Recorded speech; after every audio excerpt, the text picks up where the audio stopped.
Hello? Hello, Jughead. This is Archie. Come over right away. It's a matter of life or death. Oh, relax, Archie. Attention, all true believers. Marvel Comics is on the air. The friend of the unfortunate, enemy of criminals. In reality, Dan Garrett, a rookie patrolman, loved by everyone but suspected by none of being the Blue Beetle. Boys and girls, your attention, please. Presenting a new exciting radio program featuring the thrilling adventures of an amazing and incredible personality. Faster than an airplane, more powerful than a locomotive, impervious to bullets. Up in the sky, look! It's a bird, it's a plane, it's Superman! 10, 9, 8, 7, 6, 5, 4, 3, 2, 1.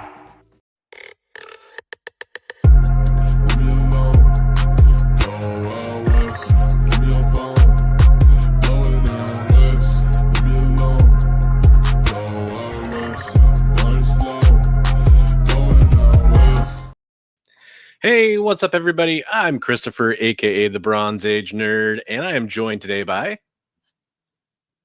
Bigby McFly, the comic guy. I'm not gonna aka, change aka Big D in the kids' table over there. If anybody gets that reference, let me know in chat. I'm curious if anybody remembers that band. Folks, we're back. I have to apologize. My health has been all over the place over the last couple months. Nothing major as far as serious life-threatening illnesses. Although I will say last week I was the sickest I've ever been in my entire life. And let's face it, I'm pretty sick. You know what I'm saying? No, but I was, I don't want to use the term deathly ill, but I was really feeling like, could pass out sick several times. Pretty bad. And the worst part about it, even though it kind of came on quickly and the majority of the really terrible symptoms left about 48 hours later, a lot of other stuff kept me down for like a week. I feel like I basically time traveled through an entire week. It was pretty terrible. So apologies for not having a show. Apologies to Bigby for canceling, his third show in about a month and a half or so. Apologies to everybody for that, but we're here now. And before we say how to chat, I just want to point out that we are streaming in a couple different places. If you're your first time watching, thanks for joining us. We really appreciate that. You should know that we're streaming on a couple different channels, like on YouTube, for example. We're streaming on my channel. I'm the Bronze Age Nerd. We talked about that at the beginning of the show. You might remember. We're also streaming on Bigby McFly's channel, as well as over on the EXP network of channels, which is right now, I think their YouTube channel, their Facebook, and their Twitch that we should be streaming on, probably Instagram Live as well. So yeah, that is basically the places you can go catch them. It's an entire network of comic book streaming places, shows that you should definitely watch. Highly recommended by Bigby and I. But we do want to say what's up to everybody, including our new first place champion 2 times in a row. What? Man, that's pretty impressive. First and second. What's up? Richard Westfall is in the house. Richard, thank you very much for reaching out to me, and you were very kind. I really appreciate that, man. Thank you. GT Key Comic, thank you for being here and holding down that silver place medal. Just like your profile picture there of G.I. Joe #2, you're in the #2 spot right now. So we appreciate that. And yeah, as the EXP, that's the channel name there if you're looking for it. Welcome in, everyone. Please be sure to hit those like, share, sub, and bell buttons. That's true for all 3 channels. It's really important to go do that. We do appreciate all of that support. What's up, John? John is one of the best in the community. Appreciate having you here. Awesome Sauce is in the house. Had a great conversation with Awesome Sauce a while back. Gonna try to do some stuff with him later on, but he's an awesome dude. He had a great time at the AVNs. I think we talked about that last time, but he had fun. He got sick too, though. And Psycho Phil, what's up, Psycho? Hey, there we go. Comic Clicker Coach knows Big D in the kids table. Yeah, I was saying I saw them at the 3rd stage at a Warp Tour in 2007, probably, or something. I guess I don't know, and I thought they were pretty cool. I liked them. Your show last week was the best one yet. If you saw my show last week, I apologize because you saw a show. Actual Dracula's here. We're going to talk about Dracula a little bit here in a second with some of the community art contest updates that kind of got put on pause. So we're going to talk about that. I should also point out, as we say hi to a couple of the other people streaming in here, Preston, what's up, Preston? Always appreciate you being here. Jay's in the house, of course. Back behind the stage, we got Lord of Brooklyn for life up in here. Salute to you as well. We do have a huge community art update that we needed to get around to. So definitely stick around for that. But we have a lot of news stories to talk about. If you saw in the thumbnail or the title, we're going to talk about the Rob Liefeld comment that he made and how he's feeling jilted by Marvel, specifically Kevin Feige. We're going to talk about the Thunderbolts trailer. We're going to talk about some news relating to comic book woes and tariffs and all kinds of things, right? There's a lot of news. We're also going to kind of be a little more conversational. And I think we're going to talk a little bit about just some kind of generic stuff, like our reaction to some of the Super Bowl trailers and commercials. I'm sure you saw some of those, right, Bigby? Yes, sir. All right. So we're going to just kind of chill and hang out a little bit. Hopefully you all are down for that. And next week, we do have an exciting topic that we were going to talk about last week. We're kind of kicking that forward to next week so we can prepare for it better. But we're going to talk about what your significant other or spouse or, girlfriend or boyfriend, whatever, might think about your comic book collecting or your collecting in general and how you kind of navigate that. I think that'll be a fun topic. I definitely wanted to get more FaceTime with my wife where we weren't both sick or dealing with a sick kid. And we can kind of have that conversation, so I could better prepare. I wanted to bring her notes to that.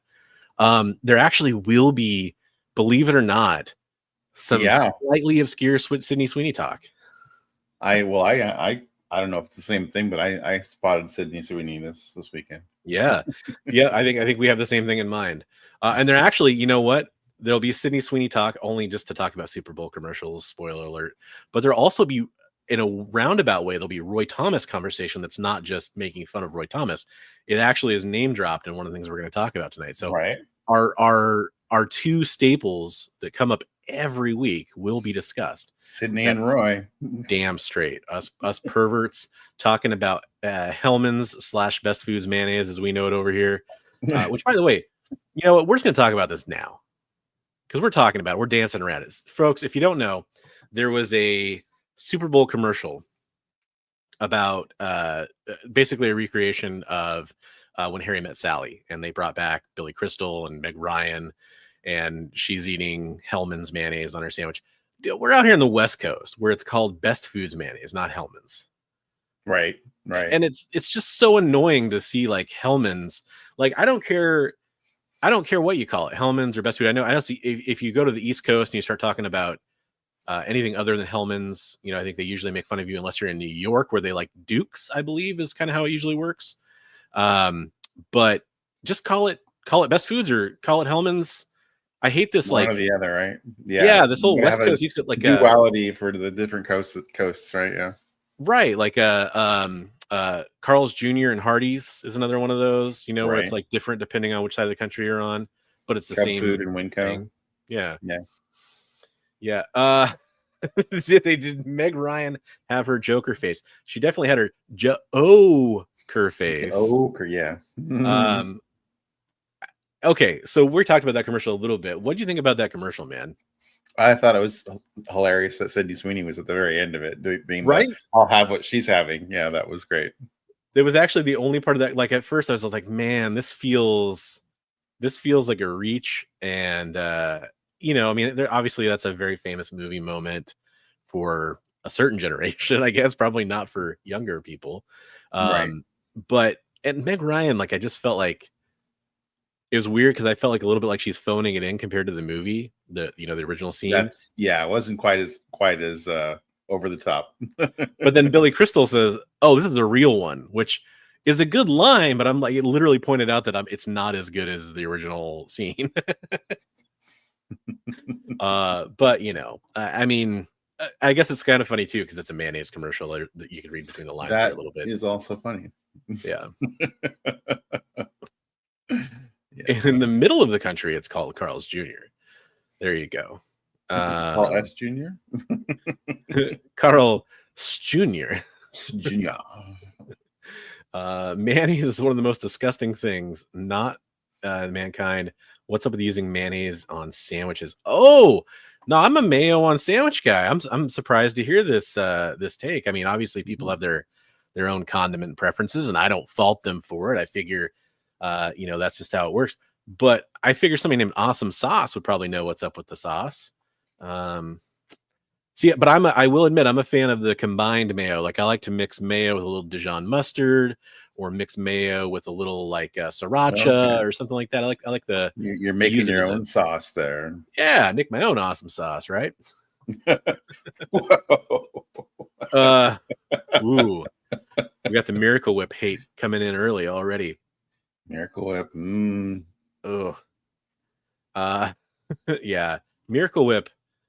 There's very few things I actually will enjoy a Miracle Whip on, but man, it is just strange. When I was a kid, I liked Miracle Whip, but not so much anymore. Yeah, I can appreciate the tang that it has, like that kind of sour tang that it has a little bit more, or not sour really, but like it just has more of an acidic flavor, I guess. Appreciate the tang, huh? you know me. So speaking of Sydney Sweeney, no, mayo is made by leaving eggs on the porch to rot, and then you have to somehow eat that. Yeah, you're thinking of cheese. That's how you make cheese. Everybody knows that. You leave milk out on the porch. It's all French, right? Like French invented all this stuff. Isn't that from The Simpsons? We're out of special sauce. Put some mayo out in the sun. That reminds me of what is it? Fast Times at the end. He's like, "Oh, what's your special sauce? Ours is Thousand Island." Or, "Oh, ours is mayo and ketchup." That little joke.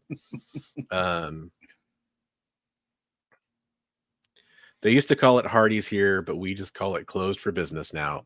Ouch, No. Mr. Nope.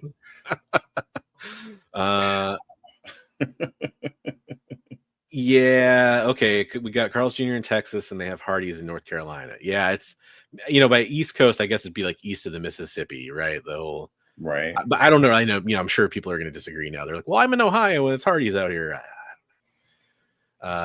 Duke's mayo is good, but not far off from Hellman's. We have some real sauce connoisseurs. Fred Meyer's is something else on the East Coast too, right? Kroger's, right? That's it. But isn't it Kroger's in California too? Possibly. Yeah. Yes, Prime says he has to put mayo on his sandwiches. Am I thinking of Ralph's? Okay. I was like, you have to put, like, you're forced. You will put the mayo on his sandwich. No, sometimes he has to put mayo in his sandwiches, which is even more disturbing. Sometimes put the mayo in his sandwich. Honey mustard is a nectar of the gods, makes any food taste amazing. I do like some honey mustard. Oh, Jay worked for Kroger's. That's cool. I mean, yeah, what is it? Safeway and Albertsons merged, and Kroger's and Fred Meyer merged, I think. Right. Man. Giant mega corporations. Speaking of something that's completely different, why don't we talk about community art and where we're at with that? Yeah, let's do that. So, folks, we do have our community art contest running right now, or a competition, if you want to call it that. We got down to the final four in the semifinals. Can zoom in a little bit more on that. Actual Dracula versus Colossus Collector, and Norin Rad versus Roscoe, which, by the way, shout out to Colossus Collector. They were live for Council of X earlier, right? Yep. They should be just wrapping that up, I think. Okay. Or just wrapped it up. Always go sub up to our friends we talk about here, Colossus Collector and the Council of X, which Bigby, you're a member of the Council of X too, right? Like, yes, sir. Yeah, I mean, I think I'm an honorary member that's never appeared, maybe, kind of, sort of. Yeah, you still have to be interviewed on the show. Yeah. Unfortunately, they decide to run at the same time we do, but for all the other great content they do, go sub up all those channels that are part of that. There's lots of great people, and definitely go check them out. So, looking at, let's see, I gotta go to my Instagram here, which is a dark and scary place. And just kidding. And so this is the actual Dracula versus Colossus Collector. I think if I remember correctly, Drac took this pretty easily, but I just want to make sure we didn't miss any votes that came in, since I didn't officially announce an end time for it. I see a few Colossuses, but Dracula is just over and over and over and over and over here. So Pretty Dracula, overwhelmingly Drac on that one. yeah, definitely a Drac-tastic situation. So Adrian, if you're still in here watching, congratulations, you're moving on to the final, sir. Thank you very much for sharing your art, both to Ryan and to Adrian, for doing that. We really appreciate it. I think Ryan is probably surprised because he had done that artwork quite a while ago, he said, and he's thinking of picking up the tools again now that he's been in this contest. So, well, he was surprised specifically that his art got this far. It sounded like he was kind of like, wow, that's pretty cool. So, and that's exactly part of the reason why we do it, which is probably why Bigby was mentioning that, I imagine. To encourage people to draw. He's actually thinking about drawing again because and that's what we want everybody else to do too. Is pick up the old whatever you draw with. Could be digital, could be doesn't matter.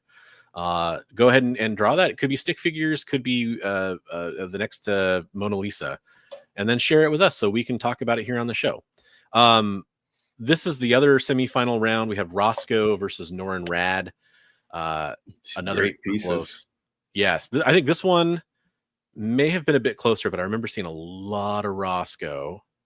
Yeah, there's a lot of Norin there too at the top. There is, yeah, but I gotta kind of load all the comments first because otherwise I'm hearting all these live because I never intended to not heart any of them. Okay, so let's see. We got 1, 2, 3, 4, 5, 6, 7, 8, 9, 10, 11, 12. That's 13, 14, 15, 16, 17, 18, 19, 20, 21, 22, 23. Okay, so, and 23, just shout out to Norin Rad because that's him right there voting for Roscoe, which is a classy move. So I said 23? Yes, you said 23. Okay, so Norin Rad. Just want to make sure I don't miss any Rad votes here. 1, 2, 3, 4, 5, 6. So 6, yeah. So Roscoe takes it. Hey, landslide on that one, but still and great again, Norin. It's still great, and I mean, these guys both got to this point. I mean, Norin like swept one of, I think it was this round that Norin swept against the Scott Hasselwood Swamp Thing there. We celebrated all this art, and we will be showing off, by the way, all the art that we got over the last couple of weeks here from people. We have, I think, 5 or 6 new entries. And we're really happy to show those off because those people will be in. You'll see us, select the artwork we want to put in the finals and all that kind of stuff for 2025. Hopefully we won't wrap up 2025s in February, but we'll get there. Drac says, "I pulled no such classy move. I will vote for myself every time." Hey, there you go. There you go. I respect that too. Like, I know what I like. That's awesome. Well, you might need it in this round, Dracula, because you guys both had a lot of support, Roscoe, a lot of love, but that's our final. So I'm going to do everything in my power to get that up as early as possible tomorrow for the post for the final. And yes, Brad, that is a venomized Donald Duck. Yes, yeah. And what I'll probably do is make like I might have Bigby help me out with this because he's really good with this stuff. I might do like a highlight post for each one, like a video or something where we can kind of highlight each one and have it be a reel on its own or something like that. And then have the vote for the final take place in a post or something like that too, just so we can kind of promote each finalist in their own full thing instead of just side by side. Yeah. Oh yeah, 100%. Comic trips. Not only you could hop on and plug something if you want, brother. That's totally fine. You've been through a lot recently too, man. So I 100% would love to plug anything you want to plug. Plug away, Meryl. Plug away. But yeah, that's our community artwork. Should we just share the community artwork now? Sure, why not? That's a good segue. We'll wait for Comic Tropes to come up with what he wanted to share here. And there's some really cool art pieces. Actually, it's more than 5 or 6, I think, here. So I have to share a different type of window. So give me 1 second here. Do you want me to send a link to Chris in case he wants to hop on? Yes, absolutely. If he wants to. Ooh, he did a backup for Radiant Black issue 32 in March. Would love if folks asked their shop to order one. Oh, nice. Dude, that is awesome. Very I'm cool. stoked. I'm really behind on that story, but just because of that, I'm actually going to get caught up on it. Read it digitally or something like that to get caught up on it, and then I'm going to go ahead and make sure I order a copy through the shop I order online through. That is fantastic news, Awesome. Chris. Congrats, buddy. I'm excited. So are you doing pencils, inks, and writing, or what parts are you doing? Hopefully we get an answer. I'm sure we will. That is awesome, man. Oh, and issue 31 is a fresh jump on point. So there you go. Definitely go support Chris. That's fantastic. I'm super stoked to hear about that, man. Man, that is really cool. You just made my night. That is really cool. Speaking of really cool, we got some really cool artwork to share here. And that includes this one, which is by this little known artist named Bigby McFly, the comic guy. Who? Did a really cool reel on this one, by the way. Thanks. Sharing the kind of the process there. I love it. Very Neil Adams-esque, kind of got a little bit of that going on, a little bit of its DNA, huh? Busting the chains there, yeah. Yeah. Love it, man. Very Thanks. nice. Thank you. Yeah, the Venomized Donald Duck is pretty cool. Absolutely.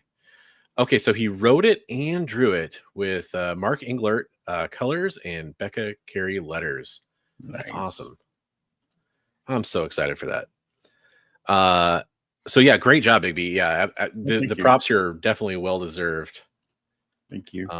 That was for a giveaway for a membership drive we did the other day on my channel. So, oh, was it your latest membership giveaway? No, it was just we did a little ancillary one.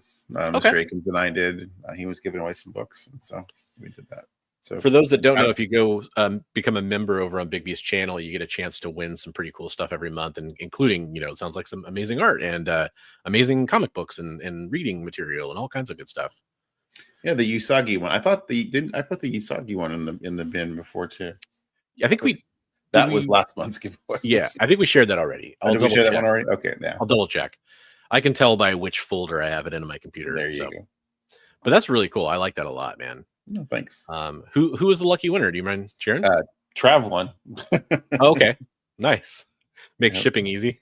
Yeah, it does. He's like, cool. I'm gonna ink it and color it. I was like, all right, cool. Oh, sweet. Oh, that's really cool. Speaking of actual Dracula, we had him. His artwork in the finals here. I think I can make that a little bit more dominant on the screen there. A little Jonah Hex action from the Dracula. Very cool. Very cool. This actually kind of reminds me a little bit of his Ghost Rider he did. That's in here still. I'm liking that. Yeah. Very nice work, Dracula. Who said, by the way, he says, great piece, Bigby. And then Comic Tropes wants to know if Superman has super control of his body so he doesn't hurt folks with sneezes or farts. I mean, you're going right back to was it Mallrats where they talk about Superman climaxing? Yeah. The Boys references that a lot. Yeah. It's very good. Yeah, the gun's good. I really like the kind of the lighting in this, kind of creating that like almost the texture of the leather jacket and versus the backgrounds and everything and the gloves. That's very cool. Nice. Yeah, and there's just enough perfect suggestion of a background here to kind of balance out the foreground too, with the gun kind of coming out of the frame. I love it. Very cool. Yeah. CJ Design comes in. This now is my favorite CJ Design post that he sent us. That's a really cool one. It's really cool. It's kind of got that, I don't want to overuse the term Rockwell, but it's got that like Americana kind of thing to it. Yeah. Yeah. Yeah. Very cool. Beer. And it also makes me want a root beer float, A&W for that. Yeah. Hamburgers and root beer. That Oh, but I don't know if anybody remembers that old YouTube video from like the beginning of YouTube, but there you go. Hamburgers and whoop beer. Yeah, A&W stands for hamburgers and whoop beer. Hamburgers, okay, Yeah. and whoop beer. Yeah. Got it. This is Elliot Wright coming in hot with a piece here. You can see his IG there, LXST boy, so Lost Boy with an X as instead of an O, 52. Very cool. Is that supposed to be? I think it's a character from his book. Okay, So I wasn't sure if it was an original character, or if it's supposed to be a little. Yeah, because he had just had issue 2 come out for his book that he made. Right on. And he just started a YouTube channel actually under the same cool. LXST boy. So if you look for him. I'm gonna go sub him up. Yeah, that's awesome. Yeah, very well done. This is from Headless Hammerhead, doing a little summertime jubilee here. Very cool. Yeah, another one of his sketch covers. He likes to practice a lot, and he's shared a lot. I actually have another one coming up from him that he sent. So he sent me one on the hiatus, so we'll have more artwork from him next week for sure. Very good job, Headless, aka Giovanni out there. Very nice. And if you want, he does a lot of is pet portraits, and he does a fantastic job on pet portraits. Like if you want your dog drawn, he's done some really good likenesses on those. And so I think he is available for commissions for those still. Might be mistaken, but I'm pretty sure he is. Cool. All right. So this one is freaking dope because I'm a big main man himself fan, Lobo. The Bastich himself. So this is Nerdy Musings, who I wasn't 100% familiar with. I don't feel like before you shared this with me, but man, James cool. Foster. He's so he has a Nerdy Musings podcast on YouTube. I was fortunate enough to have him interview me a little while ago, and he's a local to our area guy. Oh, cool. Full-time martial arts instructor, and right. In another universe, he says he's a comic book artist. Nice. He said if things had diverged a little differently on the path, he would have been a comic artist. I feel like somebody who's a comic book artist, martial arts instructor is a comic book character. Yeah, the red eyes, definitely awesome. Future cosplay, man. If I could pull off Lobo, that would be pretty cool. I'd be more like, I don't know, Bobo or something like that, but that'd be pretty sweet. I love that one. That's really well done. And this comes to us from Norin Rad. Another, we just talked about Norin Rad as well, doing an awesome Strife here. Love the work on the armor here. Yeah, very he just nailed it. The armor is such a pain in the butt to draw on Strife, and he did a really good job. Yeah. Did a good job on the reflectivity. Yep. Very cool. That helmet, man. That helmet is so 90s. Can't wait to talk about Rob Liefeld a little bit later in the show, actually. Right. But well done, Norin. That's good fantastic. Job. And another one of our finalists coming in hot. He did another dupe piece that we shared right around the beginning of our show, I think, or pretty close to it. And now we've got another pickle dupe. Yeah, the other one, he was stuck in a pickle jar, right? yeah, which is, I still love that one so much. Which roughly translates to what the oh, Roscoe every single time just cracks me up and cheers me up when I see his art. Good job, man. And then this was pretty cool too. SideQuest Comics sent this in to this one was into you, right, Bigby? Yeah. Yep. Okay. So I don't know if you want to share anything about the artist because I don't know. So last week he did that one that was more of the I forget the name of the style, the one where we had the you'd see the style in the barbershops and stuff all the time and everything, that old 80s stuff. This is more of a watercolor take, and I think this is kind of a self-portrait, but also it looks like a vampire, I think. So yeah, I thought this was kind of maybe like, I didn't know if this was supposed to be like a character from, you know, kind of a Preacher universe kind of thing, maybe, or something. But Yeah, I don't know the origins of the character, but it's really well done. Definitely got some fangs going. Dracula, are you gonna take this, brother? Or is this? I mean, I don't know if you can. I don't know. Is it like a Highlander kind of thing? There can be only one, or more than one vampire. He's actual Dracula, so I think he's pretty big on authenticity. No, this is very fantastic. That's really well done, especially for watercolor. Oh, very man. hard to get that level of detail in watercolor. The detail in the face and the clothing, and that's impressive, man. Yeah, every single submission, very cool. And these are some really, like, frankly, some of these are really good technical pieces. Don't let that turn you off, though. If you're kind of more on the, you know, different side of the skill tree or whatever, that's totally fine. We still want to see your artwork. Don't want anybody to think this is all about the competition part to it. This is literally about getting everybody into drawing more and getting everybody into doing stuff. Like I'm working on an Emma Frost piece right now. It's been very slow going because I haven't had much time to draw, but it's really good, so I'll give it a pass. It's a guy that just loves his hat. But yeah, I mean, like Comic Trips is saying here, just some really, really good ones. Yeah, you know, but yeah, like you're saying, we just want to really encourage people to draw, to paint or sculpt or whatever it is you want to do, but create. Yeah, I mean, yeah, even if you got photography that you want to share, you know, whatever, we're down for that. Right. You know, it's all about the creative outlet, especially, you know, if you want to do a backup story in Radiant Black and share that as a submission. There you go. That is so cool. I just watched the Mike Mignola autobiography. Yes, on Amazon Prime. Yeah, that's on my list now. Man, I mean, it's pretty good, and he's talking about, man, when I started, I sucked. He's somebody that I feel like you can definitely see some evolution in his artwork. Oh, totally. Especially during the autobiography. It's amazing just watching it progress from where he started to where he ends up being. Yeah.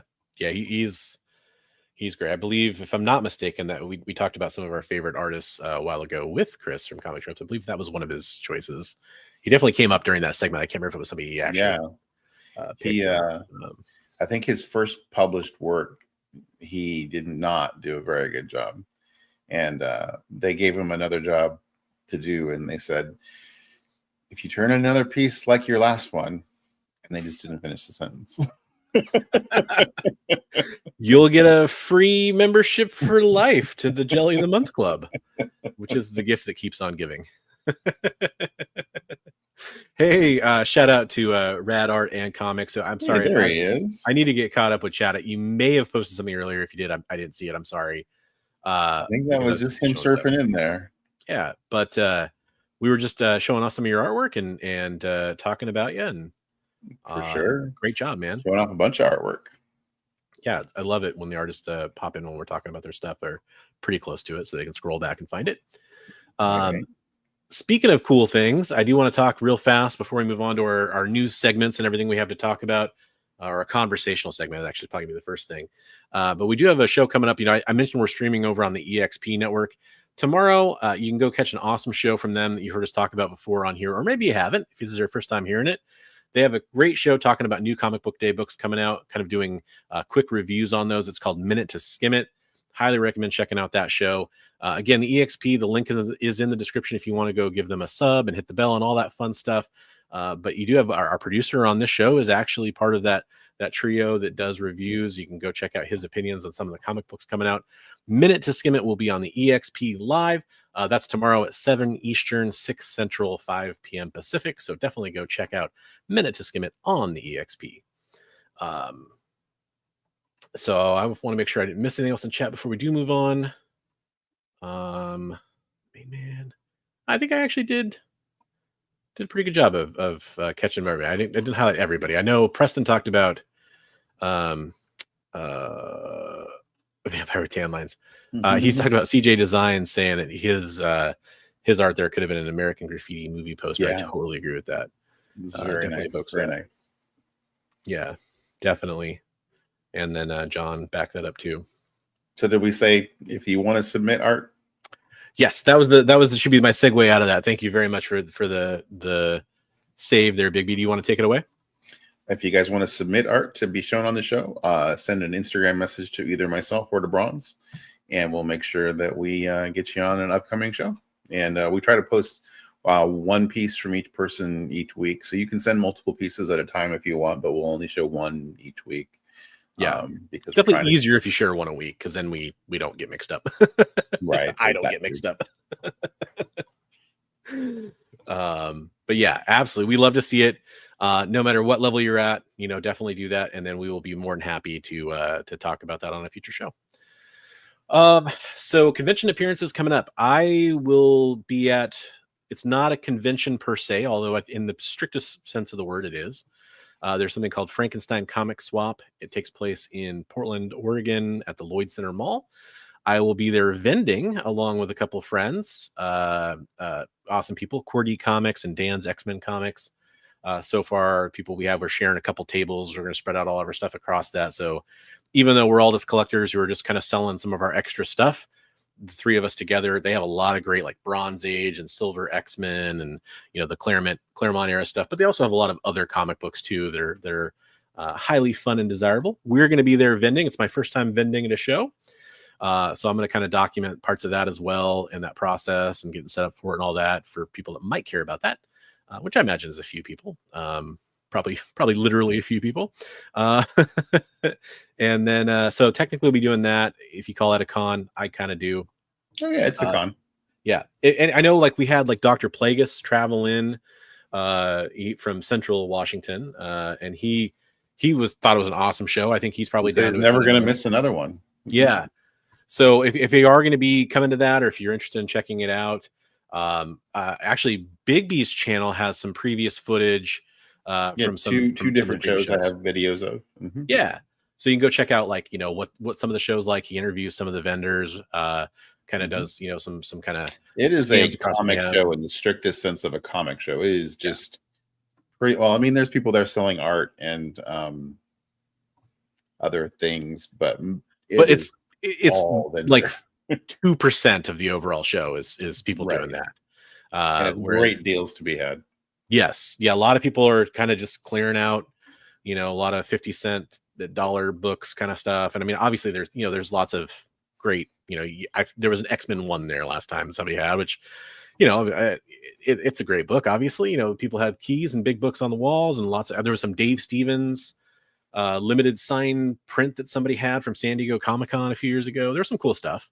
Yeah, there's a wide variety of vendors. Like there's some bigger vendors, and then there's just like Joe Schmo selling his extra books from his garage. So yeah, only two or three actual Frankensteins, and then like 7 or 8 or 9 Frankenstein's monsters running around. It's kind of weird. They do have a lot of Frankenstein art for promoting the show and stuff. Definitely. And stand up run by a couple comic shop owners from the Portland area that are very selfless and make it all about the show, and they make it cheap for the vendors, cheap for the people to get in. I think it's a few bucks at most to get in. I can never remember. It's like $1. $5 if you want to get in an hour early, and then it's $1 to get in after that. And that's it. And you get it stamped, so it's an all-day pass kind of thing. It is like the third. Oh man, I can't remember the exact right date. There by St. Patrick's Day. Yeah, it's the Saturday before St. Patrick's Day, I believe. And it is at the Lloyd Center Mall in Portland, Oregon. I'm gonna look up the exact date because it's just on their Facebook page. I just gotta wait for the page to load here. The next one is Saturday, March 15th at 11 a.m. It's at Lloyd Center, which is a giant mall in Portland, downtown Portland. So I am going. Brian is interested in going. I will be there. But I will be hunting books. And for those that are on Facebook, if you are on Facebook or can at least see the page, there's the group. So it's a great group to follow if you want to, keep up on the current goings-ons. It's a really cool event. We've talked about it a lot. It's super fun. And a great place to run into a lot of YouTubers from the local area. If you want to chat them up. Yep. I got recognized more at that show than any show I've ever been to. It was kind of bizarre at one point this last time. People were just like coming up. I was talking about Transformers. I think I told the story. I was talking about Transformers Bumblebee Hot Wheels thing with somebody, which I did find. It's over there. And people were coming up and saying like, "Are you Bronze Age nerd?" And the guy I was talking to was like, "Who the hell is this guy?" That's the Portland Comic Con where we had was me and you and Chris and was it Dave, West Coast Avengers? Yeah. And the one guy looked up from his artwork and he was like, "Hey, I know you and you and you and you." Chris does bring up a great point. It's you kind of throw a dart and you're going to hit one of us around here. Right. There are a lot of us kooky folks. Hey, what's up, Kamikaze? Welcome to the show. Hey. But yeah, so to continue answering Chris's question, which by the way, thank you very much for the super chat that you included with that. There will be that show. I'm definitely going to Washington State SummerCon. So far, they announced William Shatner is going to be there as their big celebrity Star Trek guest, and they announced a big comic guest too. And who was it? It's like they've had a few announcements. Last year's lineup was amazing. Kevin Eastman. Kevin Eastman's the big comic book guest they've announced so far. Also, Keith David, Heather Locklear, Dan Bluth, animation legend. Yeah, there's going to be, and that's just, they kind of trickle out the announcements. Thomas Lennon, who's the main cop from Reno 911, is going to be there. They do a pretty good mix of celebrity and comic guests, and they kind of, so maybe to a fault, they kept them separated last year. I thought it was really interesting how they segregated everything. It was like the comic area was the comic area, the celebrity area was the celebrity area, the anime area was the anime area. So when we were talking to Jamie Tyndall at the end of the show, literally as we were walking out, and he brought up a good point, which was that the year before, which is what I remember because I've been there a couple times, they had all the comic guests were like, they had all their celebrities, and then basically right next to that in like another couple of alleys or whatever you want to call it, they had all the comic guests. And he said that was great because the people waiting for the celebrity guests would filter through the comic guests, and he thought that kind of boosted business for the comic vendors as well. So he's kind of vendors, not the comic celebrities, but the vendors were there. Yes.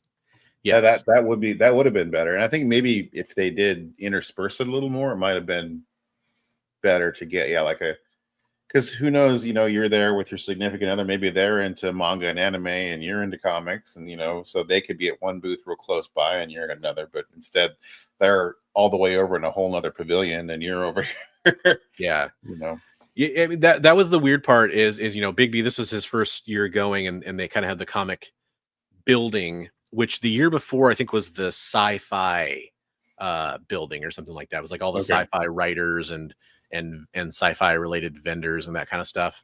And I think the prop people too, I want to say. This year it was a little more mixed up, but most of the comic vendors were in that side building. And so I think people didn't find them as much unless that's where they were seeking them out. Right. So probably a bit of a mixed bag for vendors there, because I wonder there were a few comic vendors in the main hall, and I wonder how they did versus the other hall. But all the comic artists and stuff were in the comic building. So like Frank Cho and all of those other Jim Starlin, all those other guys were in the other building. Durgans, all those people, So, Jim Shooter. I don't know. All the names are coming back to me. But yeah, I'll go to that. I'll go to Rose City for sure. Those are the two that I go to every year at this point. I don't know if it's this year, but I really want to go to an Emerald City Comic Con. I'm probably gonna have to kind of see the lineup and be like, oh, okay, there's somebody there like I can't miss, that kind of thing. Right. So that's something that I really want to do. Actually, Chris just asked. So I'll definitely go to RCCC. Emerald City, I really want to go, but it's really hard for me because I've heard such mixed things from people, and the con experience itself, like just going to a con, isn't something that I don't actually enjoy that part of it. Like that's not my favorite part, right? I don't like going and trying to find parking and, being in lines and getting in large crowds. Like, I enjoy seeing people, meeting people, interacting with creators, running into people, and so that would definitely happen there. So I'm probably likely to do that, but I feel like I've been okay missing it these years. But there's a lot of Seattle people that I know will be there, like this guy right here, that I would go. That would partially be the reason why I would go. So, right. I might be going to Heroes Con too, but yeah, that's financially it might be a bit of a stretch. So we'll see. Oh, it's the same weekend as Washington State SummerCon. Oh no! Oof. Well, there we go. That might make financial decisions easier, but if you got to go to Heroes Con, I understand, man. I know that's a big show. Well, it might make, yeah. We'll see. I definitely understand. Awesome Sauce wants to know, is SummerCon worth traveling to from New York? It's William Shatner. He's like 92-ish. I imagine Shatner would make an appearance around New York sometime soon. He's pretty active on the con circuit. Maybe he's slowed down. Yeah. Is it worth traveling across the country for? I don't really want to say yes, because that puts a lot of pressure on it for it to be good. And I've heard, out of the 3 years that I've heard it's been really amazing, which is kind of the last 3 years, 2 out of those 3 have been like the 2 of the best shows I've ever been to. One of them was kind of like, it was great for me personally, but a lot of people were like, like it's hard to say. So I don't want to give anybody the impression that they have to go across the country to see it. Yeah, like Chris says, probably not worth going across the country, but it's great for locals. I think if you're in the Pacific Northwest, as far as Idaho, or if you want to stretch it to Montana or British Columbia, it's probably worth going to, as long as you don't mind a little bit of a travel or a drive. Maybe even some Californians, like NoCal, that kind of stuff. I could see that. That's kind of, yeah, but I'm sure you'd love to see Awesome Sauce out there. So. Oh yeah, 100%. Like, if he makes it out for anything. I mean, the other thing too is, at some point I got to try to get to San Diego, or I'm going to try to go to a New York Comic-Con, but I'm a ways away from doing that. But okay, March 8th for Emerald. Man, that's coming up faster than I thought. Wow. So I'm going to have to make that decision soon. Oh, Brian Polito's going to be there. That's cool. I respect the hell out of that guy.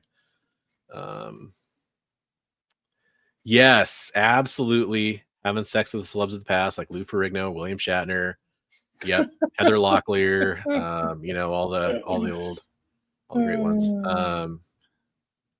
Gosh, that's crazy, because we went to Washington State SummerCon and Shannon Doherty was going to be there, and then she passed away like right after that. I know she. Right, it was just part of that whole thing we were just saying, where like we were just so happy that we got to meet Shooter. Like, I mean, he's still around, but it was well, and then he canceled some appearances too. Yeah, he canceled a bunch of appearances right after that. So loved catching up with the chat. Loved talking about those topics. Always bringing forward, folks. I did want to talk to you just kind of casually for a second. Engage casual mode. So it was Super Bowl weekend, right? Like, did you watch the game and check it all out, or were you? Oh yeah. Okay. Yeah, I'm part of a chat group, and everybody was talking so much smack and everything, and trying to lay bets. And I was listening to a lot of the pregame, and they were like talking about how great the Eagles' defense was and how pretty dominant their offense was. And I'm like, what the heck? I'll throw a bet out there, and I ended up winning a bet, so I was okay. You won some X-Men books, right? Yeah, I won a handful of X-Men books from one of our.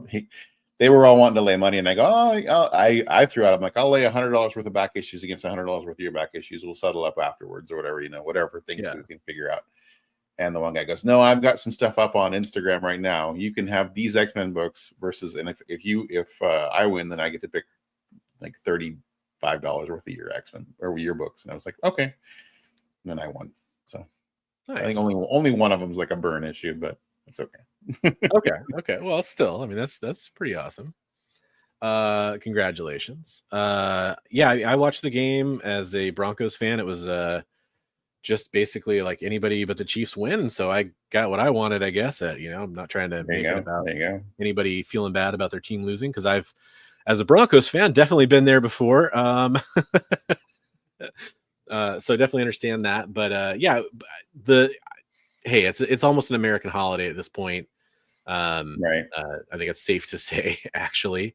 And so I watched it. I was going to go to a Super Bowl party. Unfortunately, my daughter has an ear infection, and I instead of doing childcare with her, I decided to stay home and just kind of watch it with her. And so she was luckily feeling good enough that she was cool to watch it, and she likes seeing the spectacle and the celebrities and the halftime show and the ads and all that stuff, which is kind of what I wanted to talk about.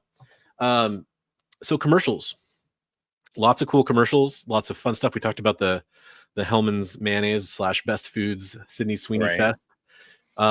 Did you have like a favorite, like just all things aside from comic books or nerd stuff? Did you have a favorite commercial?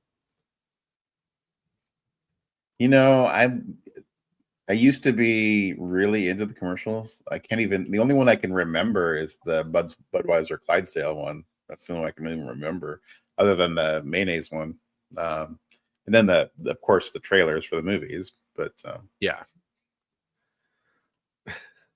Hey, what's up, Tat Comics? How's it going? We're just talking about reaction to the spectacle that is the Super Bowl, kind of as a loose segue into the comic book related stuff that came out of it. But yeah, there was some. How about some you? cool Do you have a favorite?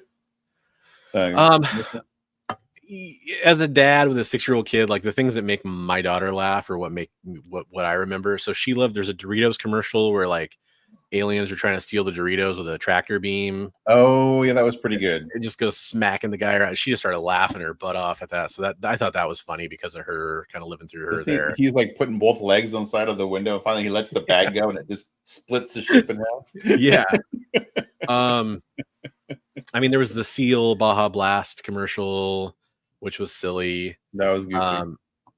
The ones that bothered me were the ones with like tons of celebrities, which usually are the ones that bother me, where it's like, all right, like I kind of liked the one though that was kind of a celebrity fest with Nick Offerman and oh my gosh, the basketball player that has prominent facial hair. Oh boy, I forgot his name. Where the mustaches were going on. Yeah, like the Pringles commercial where they're all flying off. There was another commercial too for like a Instacart or something like that, where they had like all the brand mascots like delivering food. So it was like at the end they forgot the milk and the cow. The Instacart. It was an Instacart ad. Yeah, that was pretty funny. So there's a few funny ones, but most of them I feel like they haven't been as good since the 90s, which starting to sound like an old guy or whatever, but that's like the era of like the Budweiser frogs and just like just all the different things, right? Like all the crazy spectacle commercials. Was that right? Yeah, well, that too. Yeah, right. But yeah, I enjoyed the trailers. Were definitely my favorite part. The Mission Impossible trailer, I'm kind of done with that series, but at the same time, it's the last movie theoretically, or at least they're advertising. James Harden. Oh my God! Yeah, thank you so much. If I count myself, only one.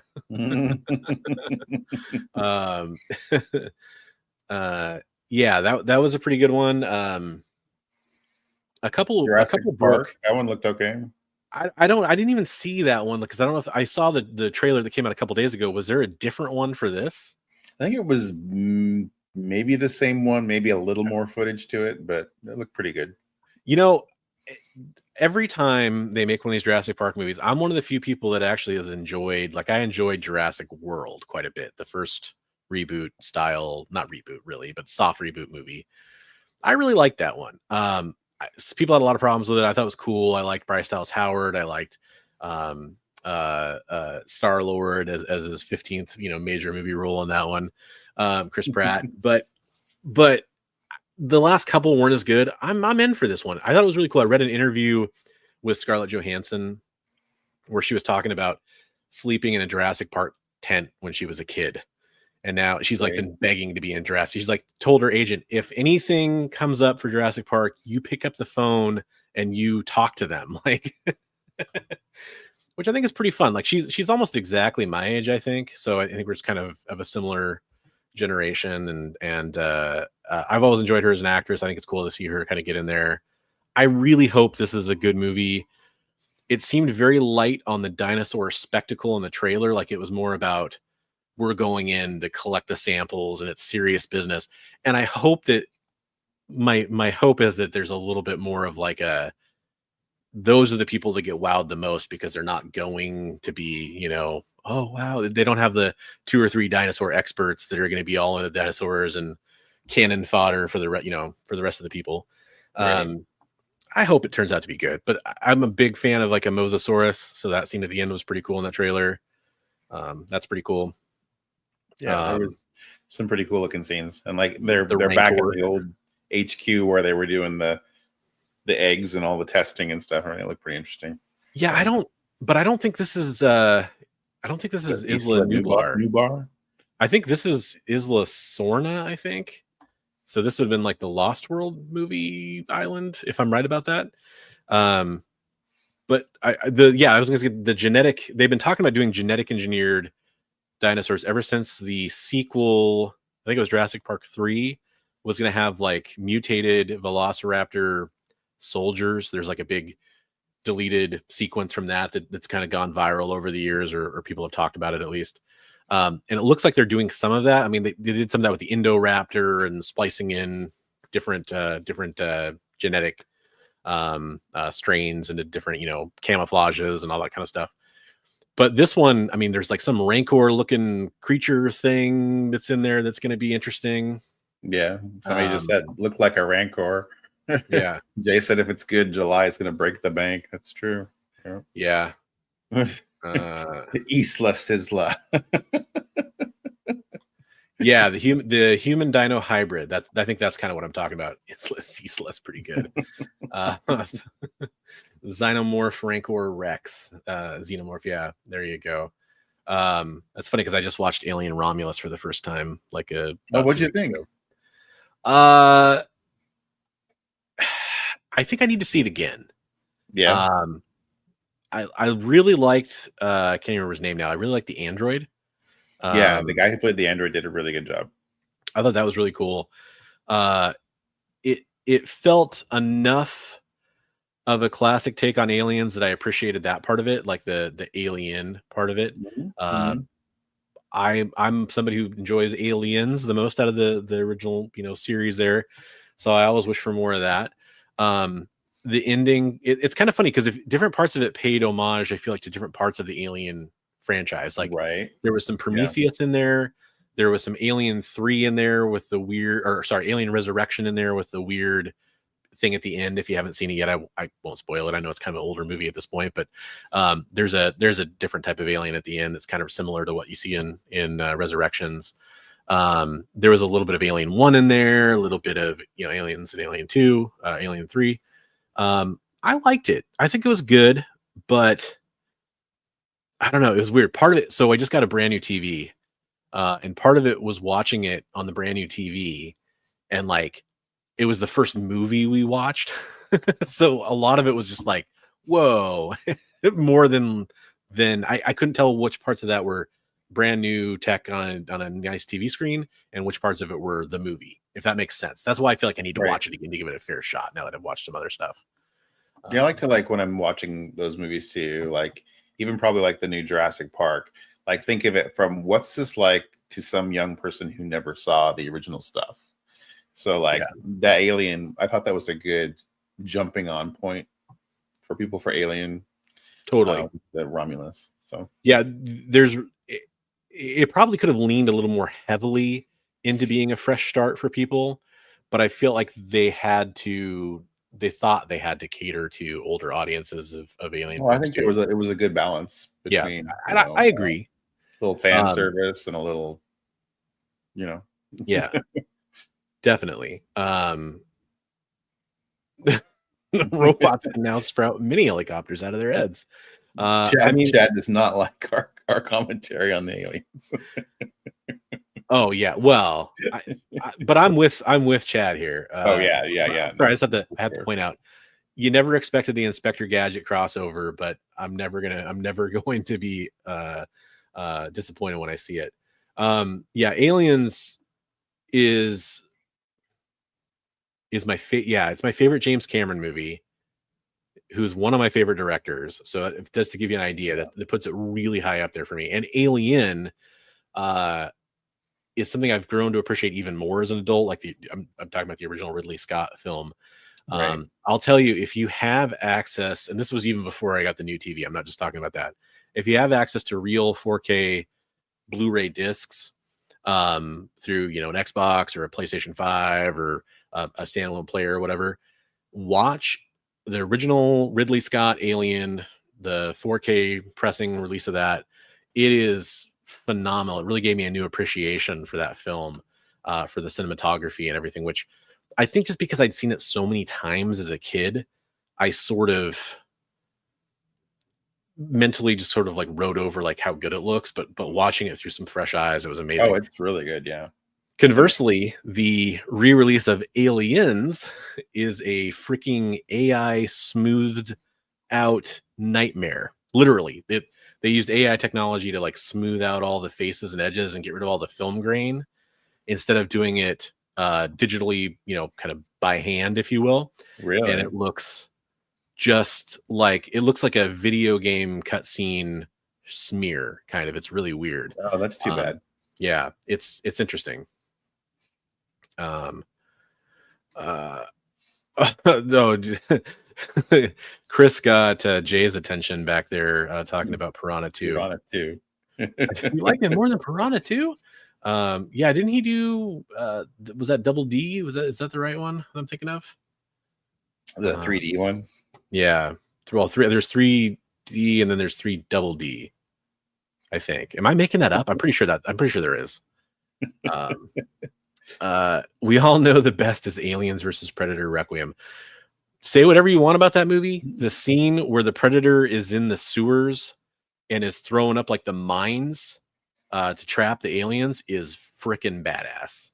Just for that scene alone, like seeing compared to AVP, the original AVP film that takes place in Antarctica, the Predator with potent xenomorph hunter in that film. Not a great movie though. Very, very, very dark movie, literally. Yeah, it'd be interesting to talk about like certain movies that are only rescued by little snippet scenes. You know, like you're like, oh, that bought it some grace. Yeah, and Alien 3 is an interesting movie to talk about too. Awesome Sauce. If you like to talk about David Fincher and how much the studio interfered with that movie, there's a lot of great videos on YouTube that talk about the original script. Didn't he say he wanted to take his name off of that? Yes, he wants nothing to do with that film. Yeah. Oh, and speaking of terrible AI remasters, there's a lot of controversy about a couple David Fincher movies that have come out on 4K, like Panic Room is one of them, kind of having similar problems. It's all connected, man. Speaking of all being connected, before we move on to our next kind of news segment, which I promise will be a little bit more news-worthy than some of our Super Bowl musings, we do want to talk about another show coming up on the EXP. Again, we are streaming over on the EXP. Link is in the description below if you want to go sub them up, as well as for Bigby McFly or myself if you want to go sub us up. You can check out Wonderland Comics, which is an awesome claim sale show on the EXP if you want to claim some awesome new comic books that are coming out. That airs at 10 Eastern, 9 Central, 7 Pacific if you want to go check out Wonderland Comics on the EXP. We have to get to some of the Super Bowl like comic book stuff. And I think the most important one to get to, it's got to be Thunderbolts, right? Oh yeah. Yeah, for sure. How do you say an asterisk in real life? Because they keep doing the asterisk thing on the title. And Thunderbolts, maybe. Yeah. It's like they're gonna put something like New Avengers or something underneath it, or Dark Avengers or something. I'm laughing because I screwed that up. I screwed up that ad we were doing for Wonderland Comics, which is the same thing I did last time. That's actually at 8 Eastern, 7 Central. I was giving you the times for a different show that we're going to talk about later on. But if you want to watch Wonderland Comics, 8 Eastern, 7 Central. Just watch them all. Comics. That's okay. Yeah, well, I mean, just tune in. Here's the deal. I can solve all this for you. Go sub up the XP, ring the bell, and you'll be notified when they go live for all of these streams. There you go. Yeah, the look, the Thunderbolts thing.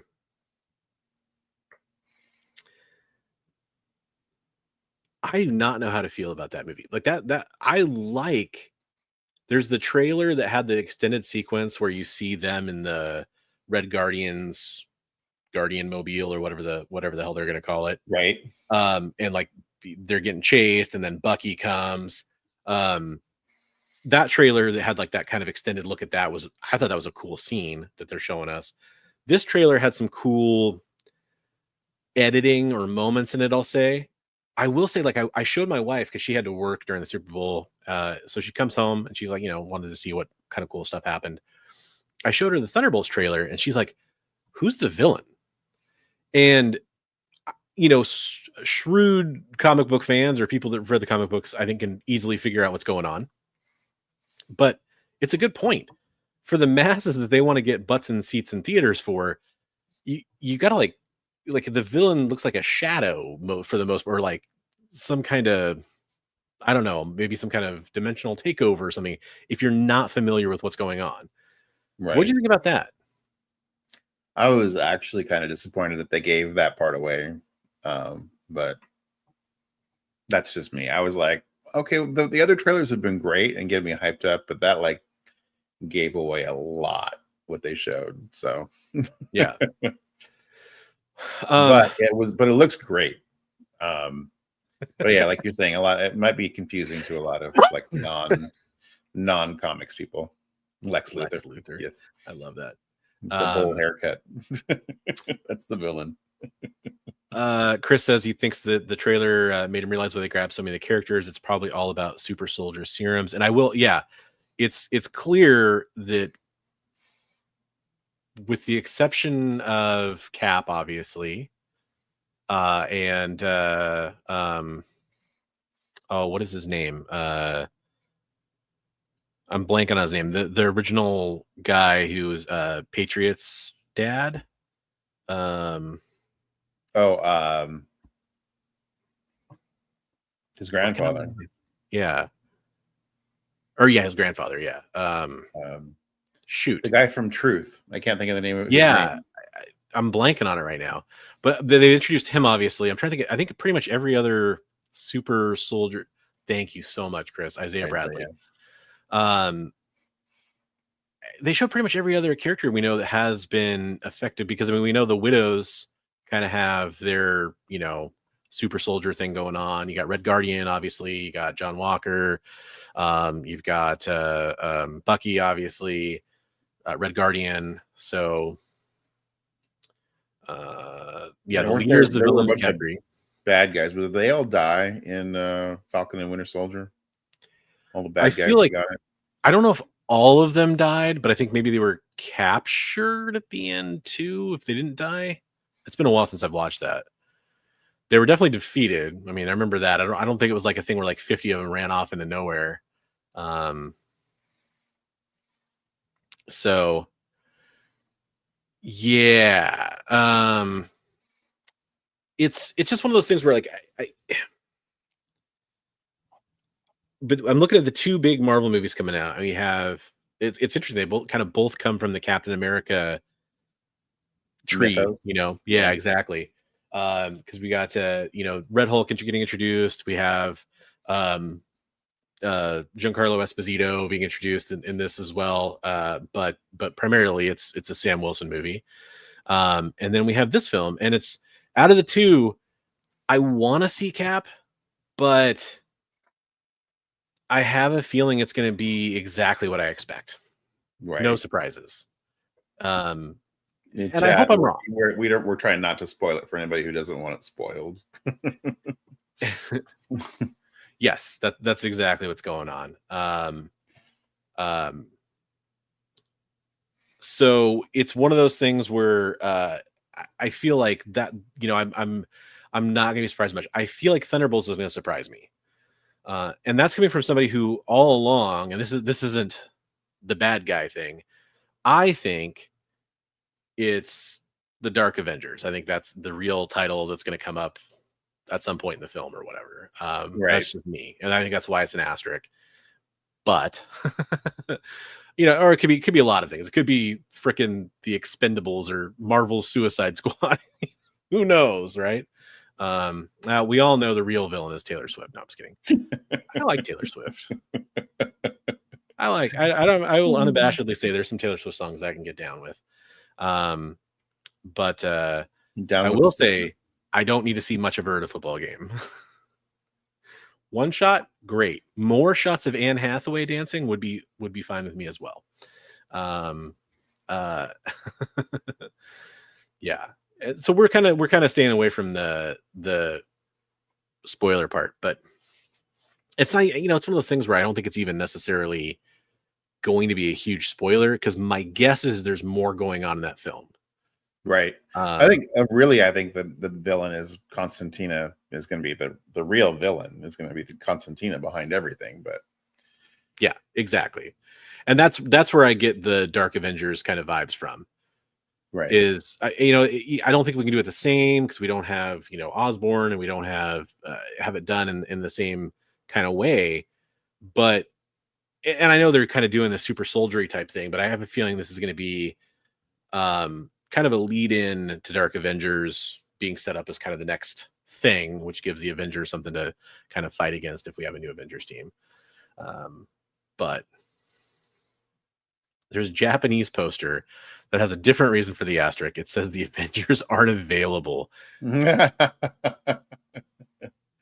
Okay. Yeah, man, that would be funny if that's all it is. I think it could just be that Red Guardian keeps wanting to call it the Thunderbolts, and really they have some different name. We are not calling it that.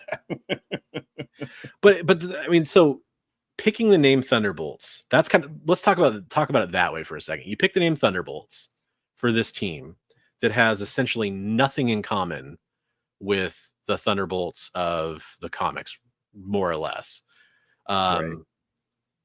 And I really think the only reason to do that is because it's kind of like, remember the twist from Thunderbolts is obviously at the end of issue 1, you find out they're all villains.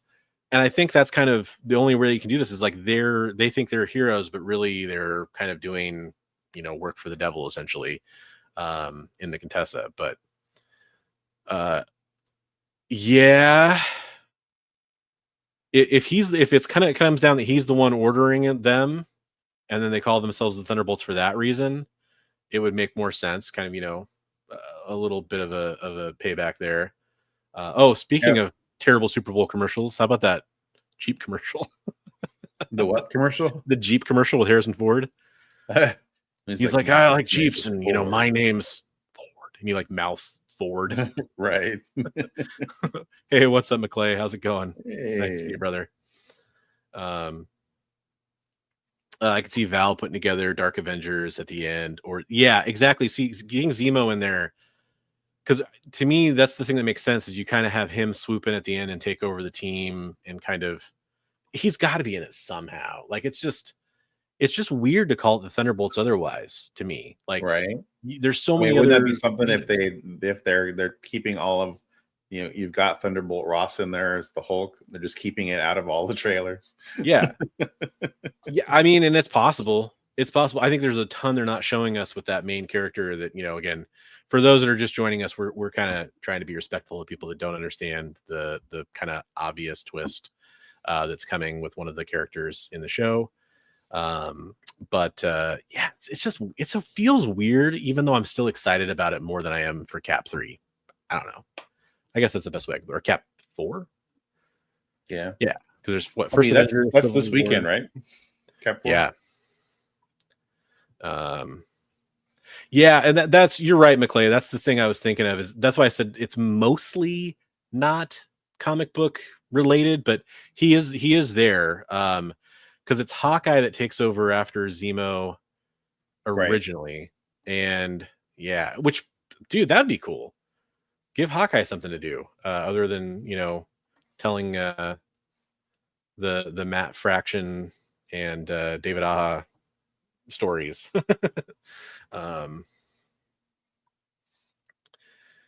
Six puncher heroes versus a Superman level enemy. I mean, they literally say as much in the trailer. The thing I didn't see a lot of in the trailer, I didn't see a lot of Ghost, and I didn't see a lot of Taskmaster. Yeah, much at all in the trailer. Ton of speculation that they die super early. Just a little bit of them, you know. Yeah, and it would make sense that they die super early too, to be honest. Also, two of the bigger obvious villains, besides I guess you could say John Walker. I guess Red Guardian sort of is viewed as a villain, even though it's hard to think of him as that. I don't know. Yeah, Oh, Chad brings up a good point. What if it was Venomized Donald Duck? Now we're talking. Now we're talking. But overall, I thought it looked good. I would say I was a little disappointed that they gave away that twist. Is all. It's because they clearly avoided it in the other trailers, right? In this one, I think they mostly avoided it. I would have hoped that they would have like stretched that out, like to something later to find out about him. You know? Yeah. But yeah, it's weird. You know, you talk about Cap coming out, and I think I'm gonna wait a while to watch Cap. Probably. Yeah. I don't think I'm gonna wait a while to watch Thunderbolts because I'm curious because it looks fun. I like some of those characters a lot. I think they've been fun in the MCU. I'm kind of curious to see them playing off each other. So, and I freaking love the original Thunderbolts run is one of my favorite runs ever. Oddly enough, yeah, that's some good stuff. I do kind of wish seeing this. I wish Stephen Yeun was still part of it. Yeah, originally was signed up to play Sentry in this movie, and it would be cool to see him. Have you been watching the new Invincible? Oh yeah. Oh, it's so good, dude. It's good. It's good. Every time Invincible comes back, I always worry that it's going to be a little like it's going to come back not as strong or something. It's been good. Oh, dude, it comes back so hard. Right. I love it. Yeah, that's actually. I think that's quickly become like my favorite superhero show of any kind, right? Like, how long will I wait to see Fantastic Four? A year or two? No, Fantastic Four will be probably my first opening weekend movie in a long time. So you're planning on seeing Thunderbolts and Fantastic Four opening weekend? Oh, Thunderbolts. I mean, I'm gonna see it soon. Like opening week is probably more like I'll wait for the initial crowd to die down, and then I'll go see it like on a weekday or something. Probably. Fantastic Four. I want to see it like IMAX opening weekend. Probably. There you go. Is the whole season up? I thought it was just the first few episodes. Oh yeah, because I've only seen like the first 3 or whatever episodes.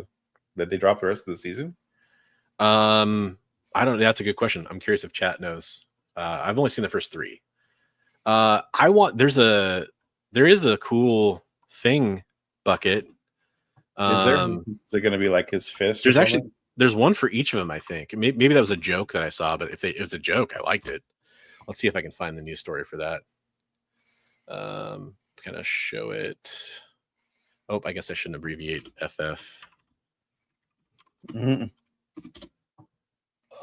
I thought that somebody had said there was going to be a new FF trailer for the Super Bowl, and I didn't see anything new. I just saw the original one. Oh, these are. Oh no! Okay, there is a real one. There is a real one. Space Pot Pete's gun. God, why can't I find just an easy picture? Expand this tweet. There's just gonna be like a molded, like stretched out hands from Mr. Hands. Well, there is one that's like that. I thought there was one that was the Thing's hat, though.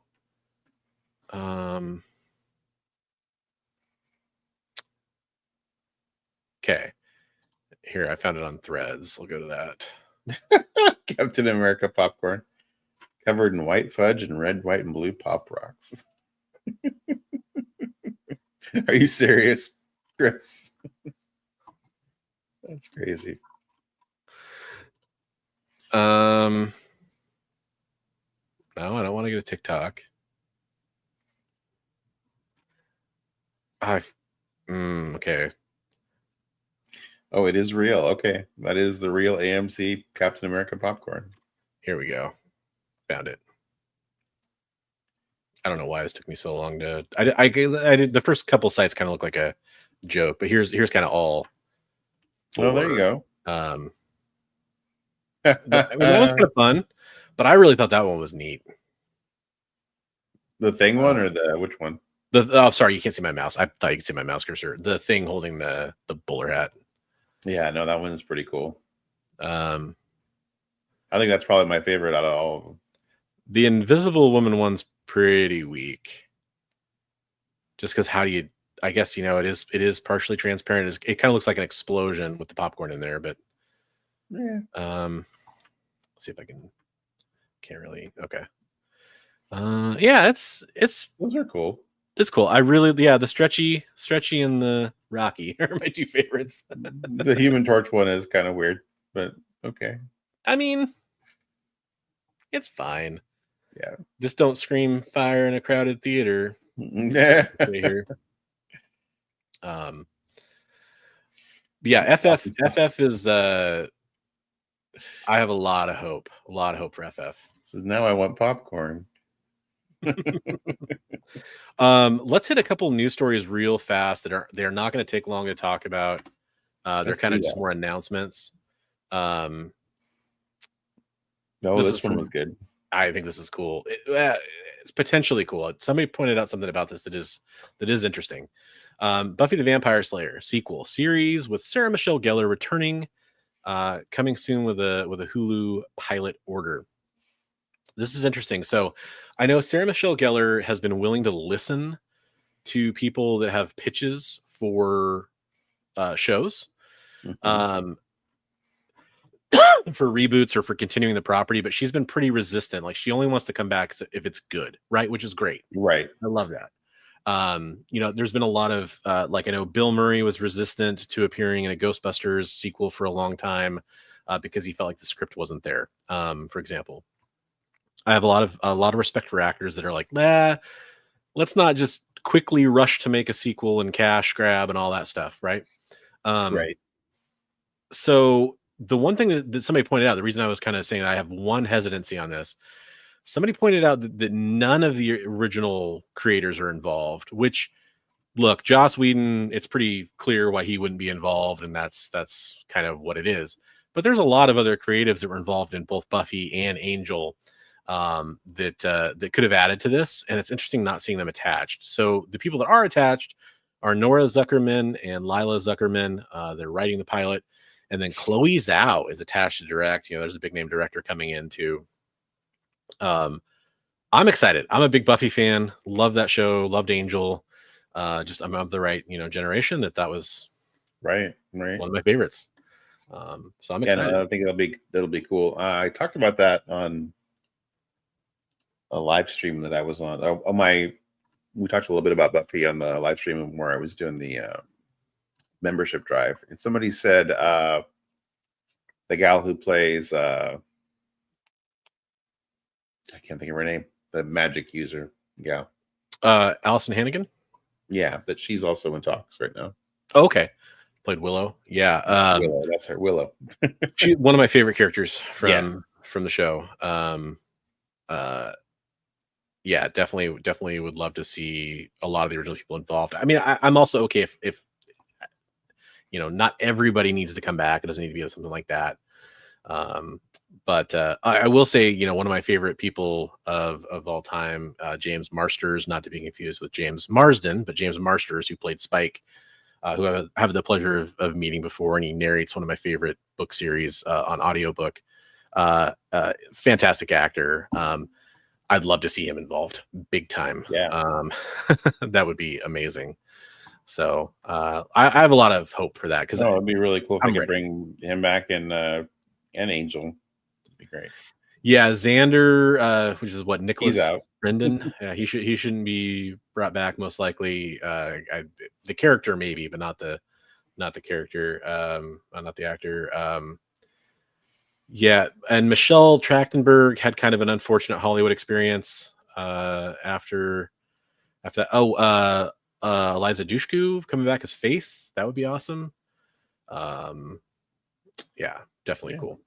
There's such a great cast of characters in that show.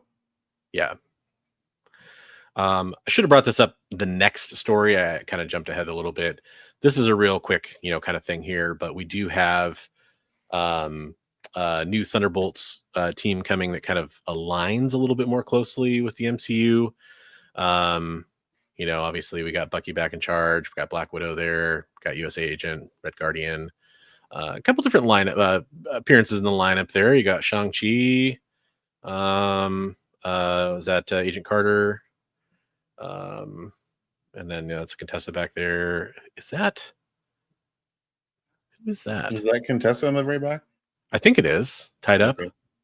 Or maybe she's not tied up. I could be wrong there. Maybe I'm wrong. I thought she was like tied up in the background. Oh, I don't know. It probably says. I should probably just read this. With the help of Allegra DeFontaine, the new Thunderbolts roster includes Black Widow, White Widow, Red Guardian, Destroyer, which is Sharon Carter now, U.S. Agent, and Shang-Chi. So there you go. Coming us from Colin Kelly and Jackson Lanzig, spins out the events of the Captain America Sentinel Liberty comic. I just thought it was neat. I tend to like when, Thunderbolts haven't really been a thing. I think maybe I'm wrong. I thought the last Thunderbolts team was kind of the Red Hulk led team. Maybe there was a version. Yeah, the Thunderbolt Ross one, right? Yeah. Which all the characters were red, kind of. The redder bolts. Maybe I'm wrong. Maybe there was a team after that, but that was kind of the last big one that I can think of. Yeah, just the wardrobe. I see that now. At first I was like, oh, she's just got ropes across her chest for, comic book reasons. But yeah, so I think it's kind of cool when they try to align a little bit more closely and bring back things we haven't seen. This is interesting. Trope says there was a New York City team under the Kingpin's control. That makes sense too. I don't remember that run at all, obviously, which just speaks to my. Wasn't that was during that whole King in Black thing, right? I think that happened during. Oh, was it? Yeah. Okay. Oh, gosh, I vaguely remember that now. Yeah, King in Black Taskmaster was part of the team. Okay. Well, I mean, there you go. There's another member that kind of makes sense then to be in there. Yeah. This is a big one. I thought you'd probably be the best person to talk about this one, Bigby. I think you know a little bit more about magic than I do. By that, I mean probably a lot more. They've been toying with that idea for a while. I hope it comes to fruition. But Magic the Gathering has, for those who aren't aware, has a really big lore attached to it. There's been novels that have come out with every set. And so, I know there's one of the main characters. It's a planeswalker. His name's Chandra, and they had announced a Chandra show on Netflix, and then that got canceled. So it'll be interesting to see if this actually comes to fruition. Well, and it's interesting too. That's coming from Legendary. Like this article even points out, I think of Legendary still. It's kind of like almost like a B movie kind of studio from back in the day. It's kind of how they started, but. I mean, they've done Dune, they've done the Godzilla versus Kong movies, they did Detective Pikachu. Like, they can handle like a blockbuster IP, large budget special effects film. That's cool. I mean, they're trying to expand that monster cinematic universe with the Godzilla stuff. So yeah, they're kind of trying to do that whole idea. So. Good point about the Wizards of the Coast Hasbro connection now too, because we need to see some G.I. Joe and versus the Transformers and the Transformers or whatever they're going to end up doing. We need to see some of that. We need to see I want some live action Joe. Damn it. Right. But yeah, again, just kind of quick stories. Nothing to kind of deep dive necessarily on. Earth shattering, but some cool stuff. Yeah. I don't know if we really need to talk about that. There was something about I guess I'll bring it up. Why not? We'll talk about it real fast. I don't have a whole lot to say about it. It is interesting to me that Daredevil Born Again, this is coming from Cinema Blend. A lot of people excited for that. I'm really excited for the trailer. The trailer for that looked amazing. It had me stoked right back for Daredevil again. John Bernthal coming back as Punisher, Deborah Ann Wool coming back. I forgot Foggy's actor name. I'm so sorry for the guy that plays Foggy, but he did a great job too. He's coming back. But one major cast member will not be coming back, apparently, because there's a casting call out there for a recurring role, a female character in her 40s of Greek descent with a 1-year contract. Well, there we go. Yeah, so people are saying that Elektra might be recast. Now, I will say the one thing about that, and I don't know if this is slightly ageist of me. I don't even know how old the actress was that played her, but would Elektra, if you cast a new Elektra or brought her in, would you want her to be in her 40s? Yeah, that's the only thing about that stuck out to me. I can't recall how old the actress was that played in the original Netflix Daredevil series. I mean, Charlie Cox it makes sense to be contemporary to his age, right? But I think of, you probably would want somebody, because Elektra, I mean, they could do a whole thing where they could have Elektra spin off to be, Daredevil eventually, right? Like they could do all that kind of stuff. Like, right, you probably would want a younger actor, I would think, if you're going to recast specifically, right? But it's interesting. Comic book accurate. She becomes Daredevil after a while. Yeah. And you can kind of get more years out of Daredevil. I mean, hopefully Charlie Cox does the Daredevil thing. Like, I think he deserves a TV show. I think he deserves live action movies, whether or not it's just Daredevil or as part of maybe a small ensemble cast or something like that. I'd like to see him on the big screen personally. I think he deserves it. Well, I guess technically he already was with No Way Home. Right. Yep. But you know what I mean? Yeah, no. I mean, and even when she becomes Daredevil, he's in prison and stuff. So I mean, he's still Daredevil. yeah, of course, absolutely. This we'll use as a segue to talk about kind of our next major talking point, which is that Rob Liefeld, creator of Deadpool, which we're going to talk about more in detail here in a second, pointed out that the street that the Fantastic Four trailer shot here in the trailer is where they're watching TV in the showroom window kind of thing. That's actually the street from Deadpool and Wolverine, which is kind of cool. Really? No. Yeah. There's really not much else to it, but I think it's funny what do they call it? Liefeld's Only Feed or whatever the hell they call it. I can't remember the name of the shop. But it'd be funny if this is actually in, like, from the other perspective, like this is inside Liefeld's shop. That'd be hilarious. That's crazy. I don't know that it is, but it's got to be close by if he recognizes the set. So this is something that I don't feel super qualified to talk about. And I feel like everybody thinks they're an expert on these days. So this is kind of our next tiny bit of story before we get to the main topic. Valiant Comics says the $4.99 comic is over because of tariffs. And this is on Bleeding Cool. Feel free to go through and read this. I'll actually, just to give them credit. Yeah, it is, Chris, it is a set. I think it's part of like one of their main studio sets. I'll post the link for this in chat. If you guys want to go read the whole article, please do. I just wanted to kind of use this more as a talking point because tariffs have been, we haven't had a chance to talk about this live yet. The topic of tariffs, which is far into the political spheres we're going to go, is talking about tariffs possibly being enacted. I just want to throw that out there. I guess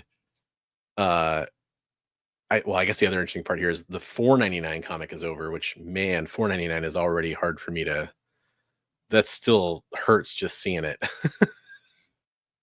Yeah. Thinking about it going up to $5.99 is just rough.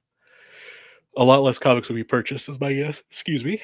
I remember back in the day when they were printing US and Canadian prices on the covers, and they couldn't even keep up with the fluctuation of exchange rate and stuff and everything. So I wonder if it's going to be one of those situations where they don't even put the Canadian price on the cover anymore. Or... Right.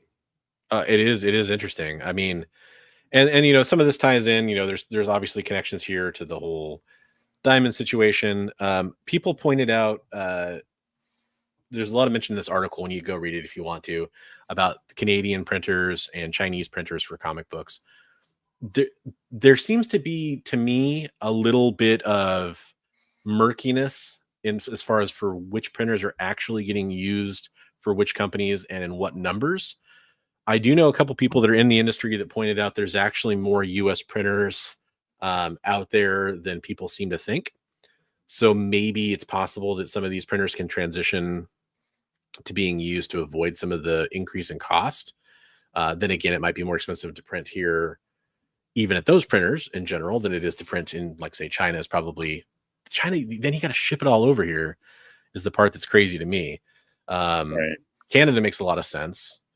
Yeah, Canada has been being used for a lot of printing for a long time. So yeah, and which obviously makes sense, you know, and we're talking about if a lot of it's happening in Canada, it seems that they're only logical that there would be an increase in prices. So Chris is probably up on it more than we are, saying there are no printers set up to do both covers and interior at scale. Okay, it would take years of demand to let us build that industry back up. Okay, so you know, just from what I heard from a couple people is that there is a potential, but it might take a longer to switch over. That actually makes sense to me. That it would be a very slow, like turning the Titanic around kind of a thing, to get that set up. So look, I'm just going to go back to my point that I made, which is that $4.99 is a tough pill to swallow when it comes to comic books as it is. For me, I'm very much like in a $3.99 feels right for comic books. I mean, $2.99 feels great. $3.99 feels right. Some of these bigger books that you go and you know, they're like $6.99 or $7.99 already because they're, you know, they're larger format or whatever, 64 page, whatever. Those feel rough. Like when I was ordering comics every week, I would pay attention to that. And there was some books where it's like, man, like, you know, there's 2 or 3 variant covers that I really love for this book, but it's like at $7 a pop or sometimes $10 a pop if they're kind of that like square bound almost kind of style, right, that they do. Right. Dude, forget it. It's just too much. And I know this is going to be bad for shops. This is going to be bad for, you know, we're talking about distributors are already having problems, obviously, which this isn't, you know, this isn't going to help. I think that's the easiest way to say that. Right. So,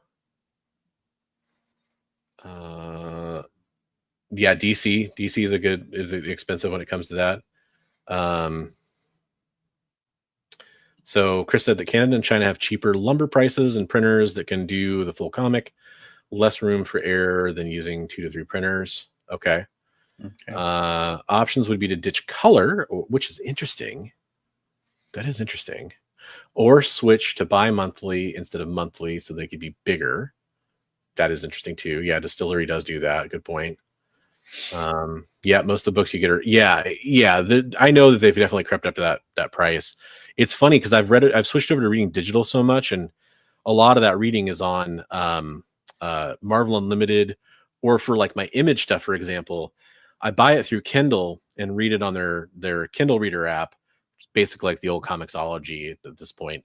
But it's funny if you wait long enough, like I think it's like around the same time that maybe 3 months is the time it usually takes things to hit Marvel Unlimited, they drop the price down to $1.99. And I just buy those.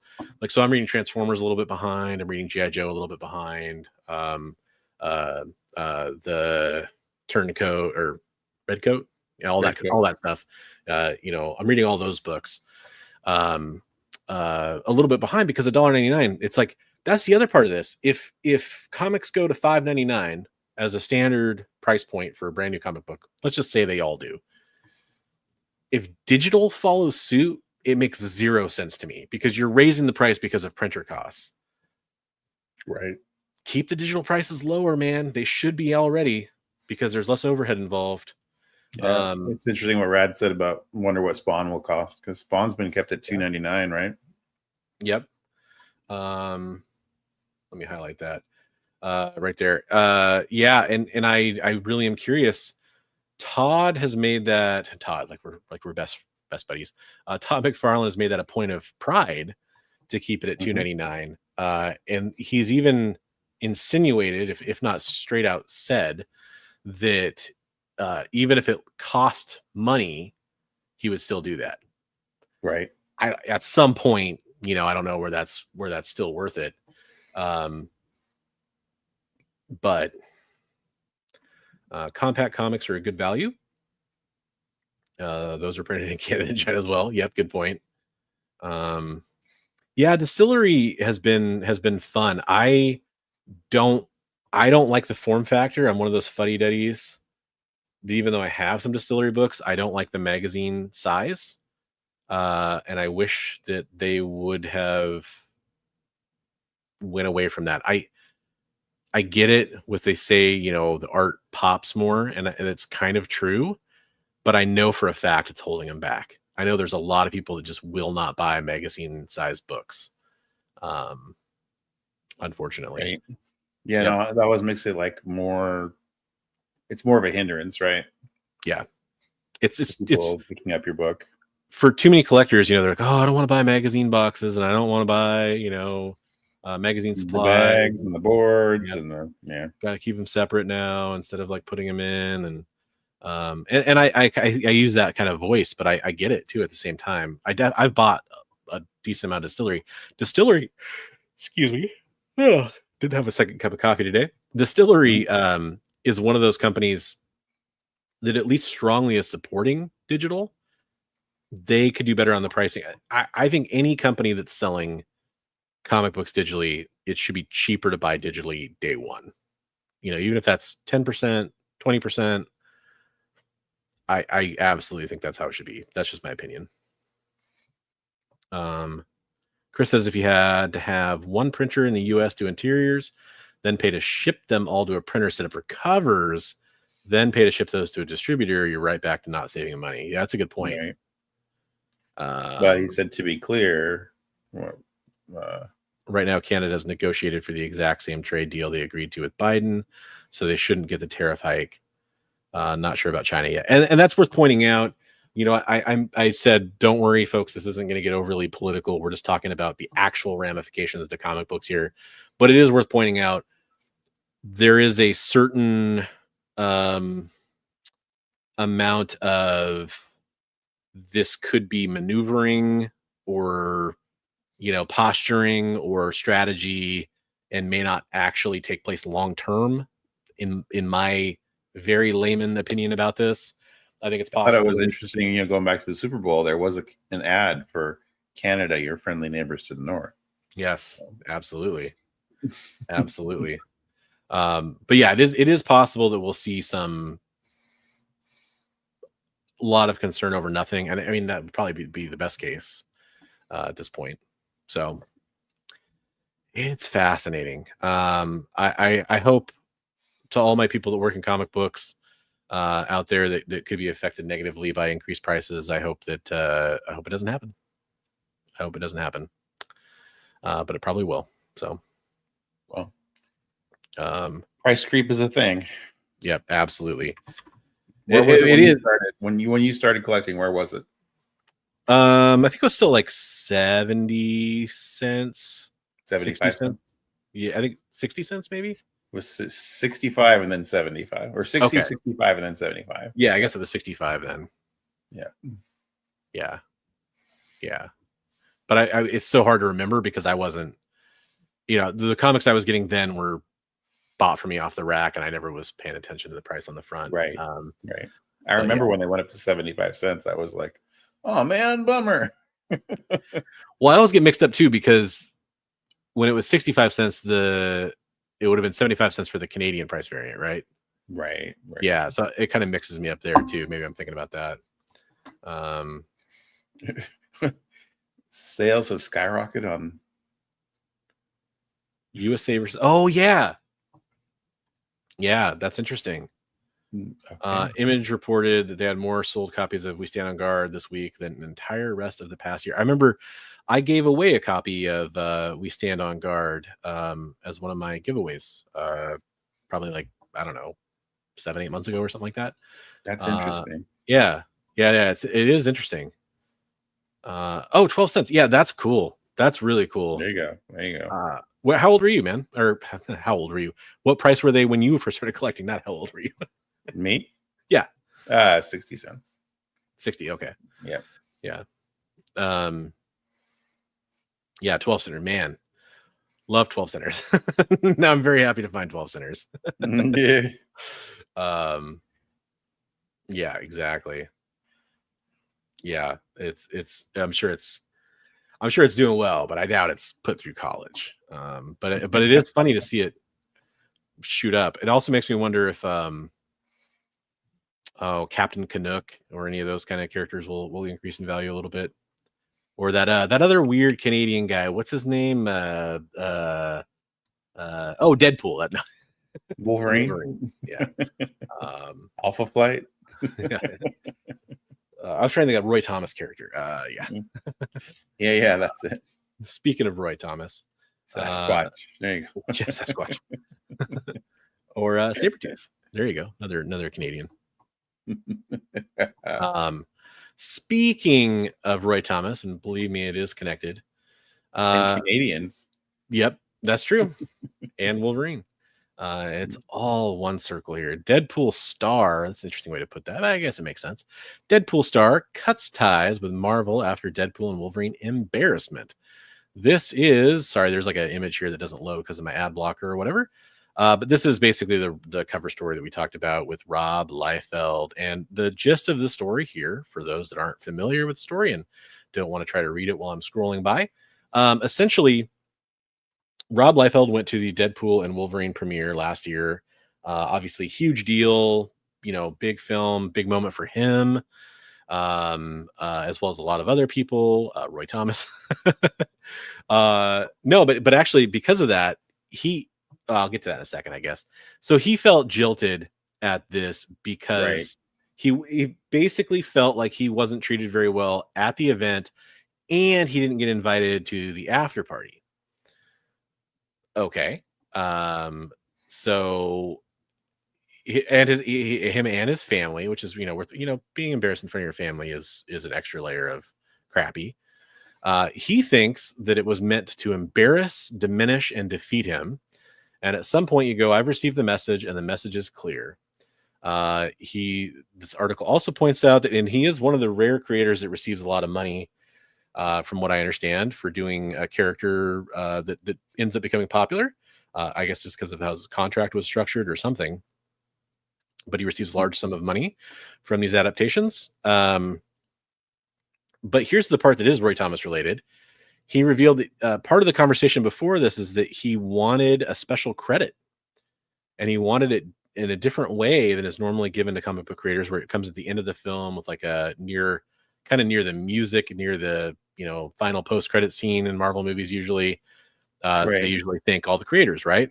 Kind of famously, they didn't thank a few for this film, and some other ones recently too, by the way, but they did thank Roy Thomas. And he pointed out that his request stemmed from Marvel's decision to give Roy Thomas a Wolverine co-creator status alongside Len Wein and John Romita Sr. And so he wanted, the gist of it basically is, from what I read, is he wanted his name at the beginning of the movie as kind of the creators of Wolverine, which that's not unprecedented. There have been, Superman, created credits sometimes appears at the beginning of a movie, or you've seen like created by Stan Lee, I think has even appeared at the beginning of the movie, I want to say, and Jack Kirby, I'm pretty sure, in some of the Fox films. Yeah, I mean, I'm kind of with Chris here. I definitely want to get your opinion. Yeah, what do you think I about thought that? he had gotten in some of the earlier Deadpool movies, he had gotten beginning of the movie credit where it said Rob Liefeld in the, when they're showing all the cartoon sketches and stuff of Deadpool as he's. Well, it's funny because in Deadpool 1, if you go back and remember how they show the credits for that, the credits were all like a joke, basically. Is it the credit? I thought that was the second one where they were all a joke there, because he's like, well, in both they are, but in the first one, it's like it's stuff flying out of Deadpool's wallet, and it's like, oh right, this is something idiots like that brought guy you who can't draw feet or something like that. Yeah, by the guy who can't draw feet, Rob Liefeld, or something like that. But now I'm kind of blanking on all the specifics, but it was basically every single one was a joke, right? Which is fine, but it also gave them credit. Right. Yeah, starring God's perfect idiot. Yep. Yeah, that'd be interesting if Psycho Phil's right here, and he's pissed that they. I thought he thought that was, well, there was a article about that, and he thought it was actually kind of a homage to him, so that was kind of cool. So he either pretended to be flattered by it or was indeed flattered by it. It's kind of hard to say for sure, but he publicly seemed to be acknowledging that it was kind of a nice tongue-in-cheek reference there.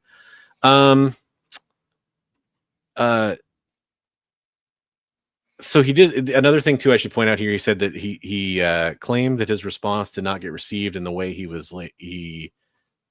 received in the way he was after. Oh, received in the way he was after. Sorry, I read that wrong. Tweeting, "My reps were screamed at today. We are not Fox." Going back to the Fox films for how he was received credit. So I wanted to make sure we close that loop here. Okay. Yeah. Are you misremembering that Deadpool was created by Rob Liefeld and Fabian Nicieza? No, that is the creative team. I mean, I know a really good YouTuber out there who made a video kind of claiming that you should give credit to some other people for creating Deadpool too. Right. I think he does a really good job. I'm speaking about Chris Comic Tropes here, by the way. Go check out his channel where he did a great video on that.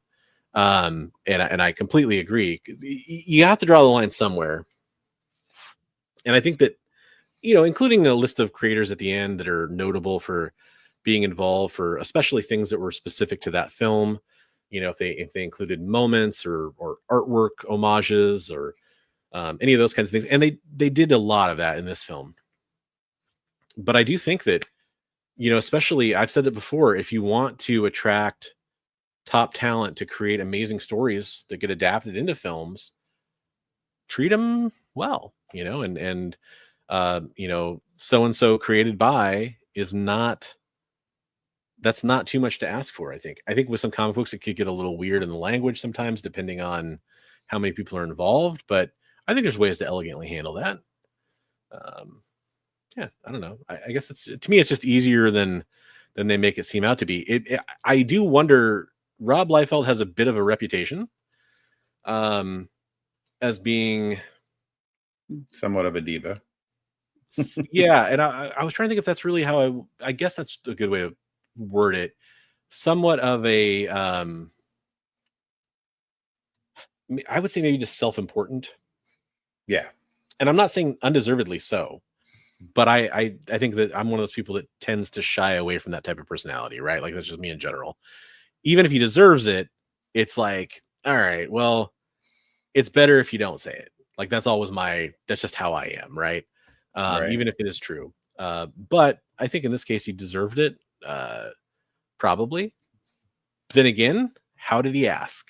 Right? We don't know that. Right. I like what Chris said, that Rob absolutely co-created the character, but it's not the Deadpool that everybody loves that he created. and this is why I love the video that he did, because it is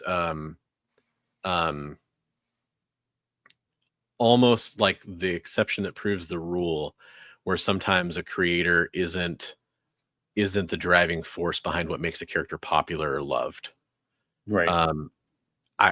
I think, like, not to rehash the story here, it's been told a million times and people know most of this, but essentially you've got a crappy Deathstroke the Terminator clone, and you could, it's impossible to say for sure, but it seems like Fabian Nicieza probably breathed some life into that character that made him worth exploring later on by different creators that I think fleshed him out a little bit more.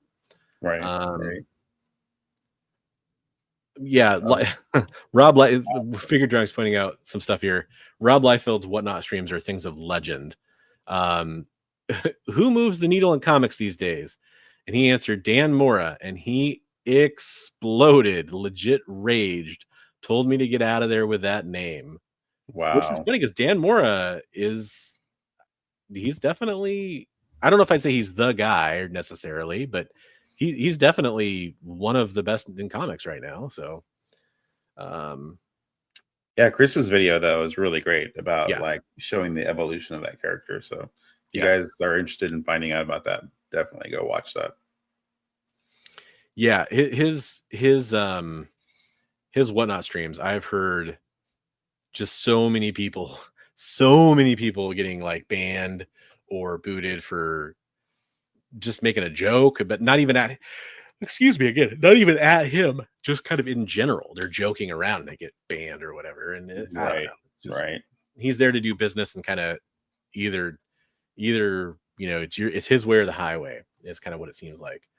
Good point from Chris here too, that he got invited and visited the set. So they seemed kind enough to him. Yeah, I have a feeling this is one of those, you kind of have to know both sides stories probably to get the full picture. He had accurate criticisms of Marvel, too many variant covers, crowding shelves. I totally agree with that. That's accurate.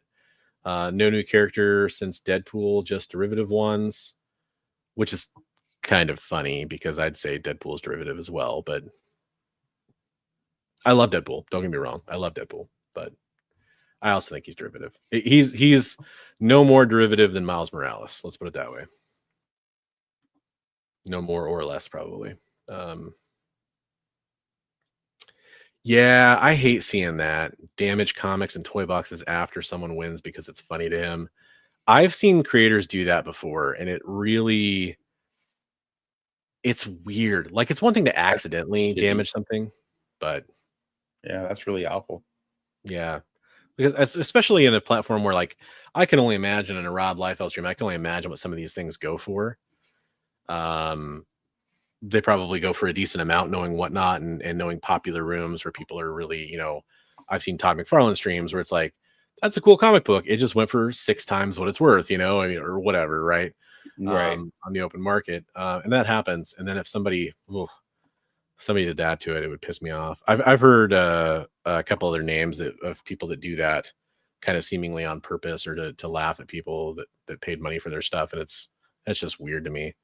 So I guess my point is, to me, he's a polarizing figure, yet I totally think he's got a good point here, at least in the base.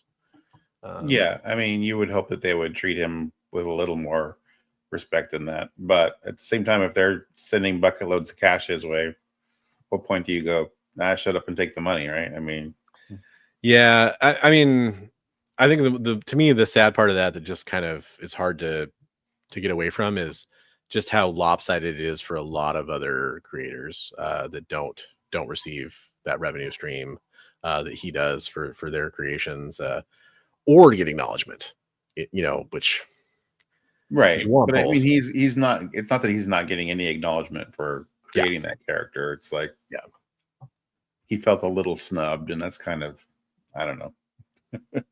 Yeah. Yep. I agree. Yeah, Joe Kelly and McGinnis definitely had a huge hand in Deadpool. I think that's the gist of the thesis, at least, of Comic Tropes video, and I recommend checking it out.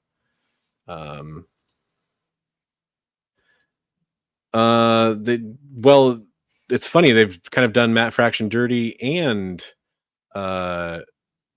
made him, you know, like we see Hawkeye referred to as Matt Fraction's Hawkeye, where the artist David Aja doesn't get enough credit for that sometimes, and he's a huge part of the style. When people are referring to the style, they sometimes call it the Matt Fraction Hawkeye, that kind of thing. Right. Kind of double-edged sword there, right? Yeah, exactly. I watched that the Monarch Legacy of Monsters. It had Matt Fraction's name in that.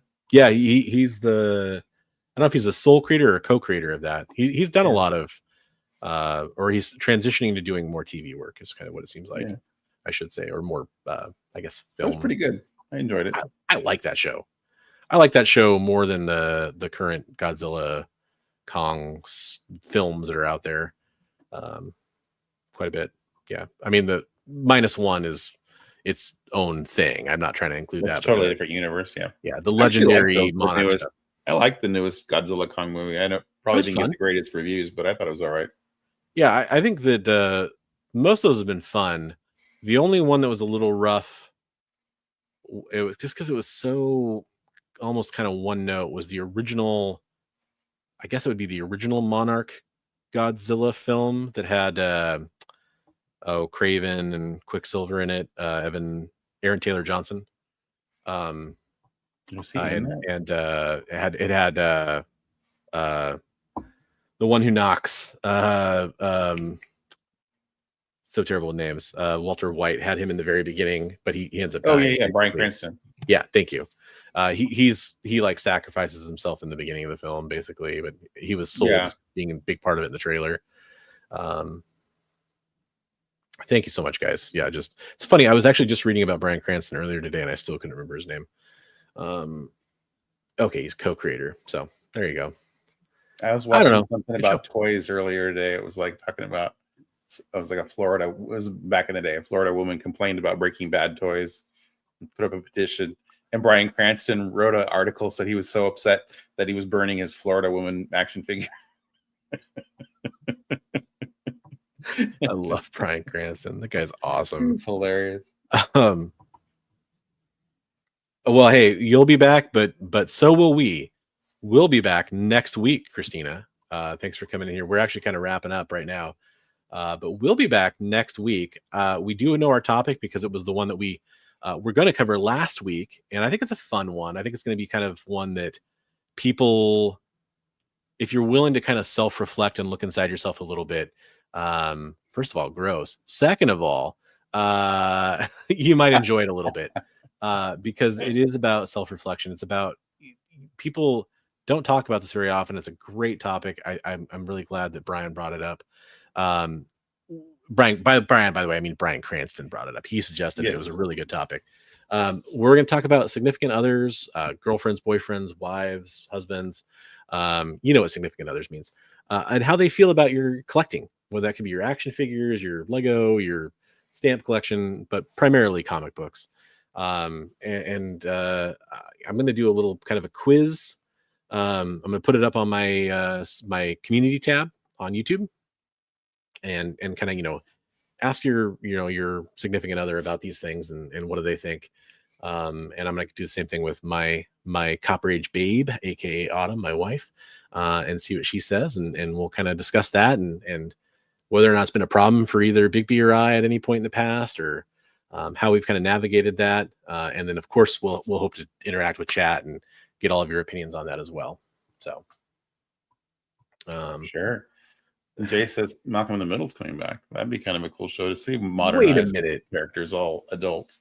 No way. Like coming back. Wow. That's a crazy one. I didn't know that. Could be fun.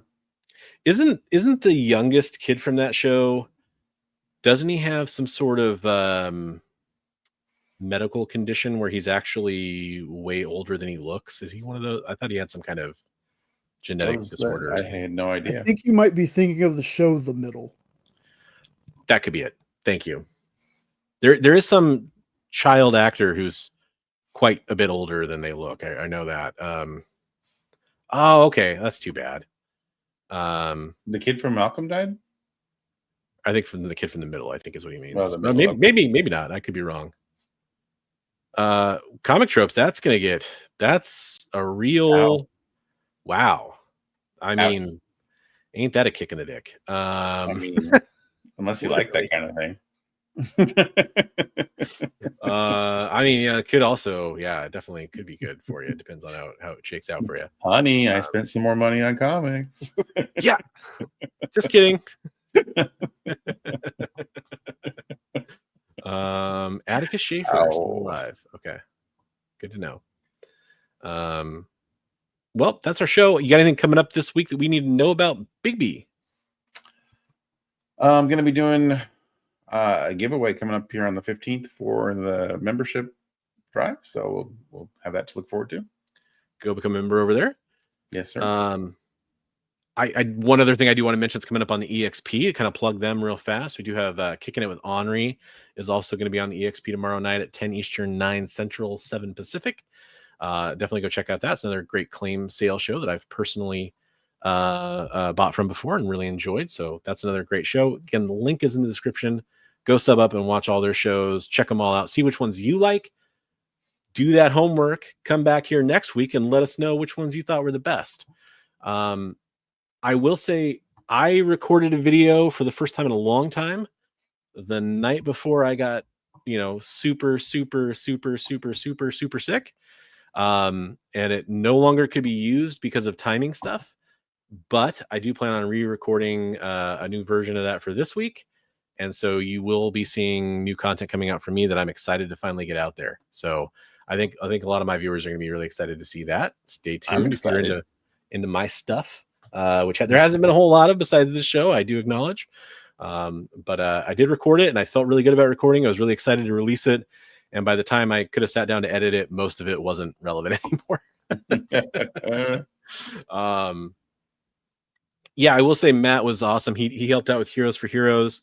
I caught him at the end of Rose City Comic Con. He just got done doing a panel. He was super polite and willing to sign something, even though he was basically, socially trying to organize going out and drinking with a bunch of other comic creators and showbiz people and stuff. And still was willing to sign something for Heroes for Heroes. So we do appreciate that. So good shout out to Matt Fraction. He was awesome. Yeah. Very awesome experience. And speaking of awesome, come on back next week where you can experience more awesome here on Best Coast Comics at 8 p.m. Pacific. We will be back with another wonderful show. We hope you all enjoy it. Don't forget to send in your community artwork and keep your eyes peeled on myself and Bigby's Instagram for community art voting for the finalist. And until next time, we'll catch you next week.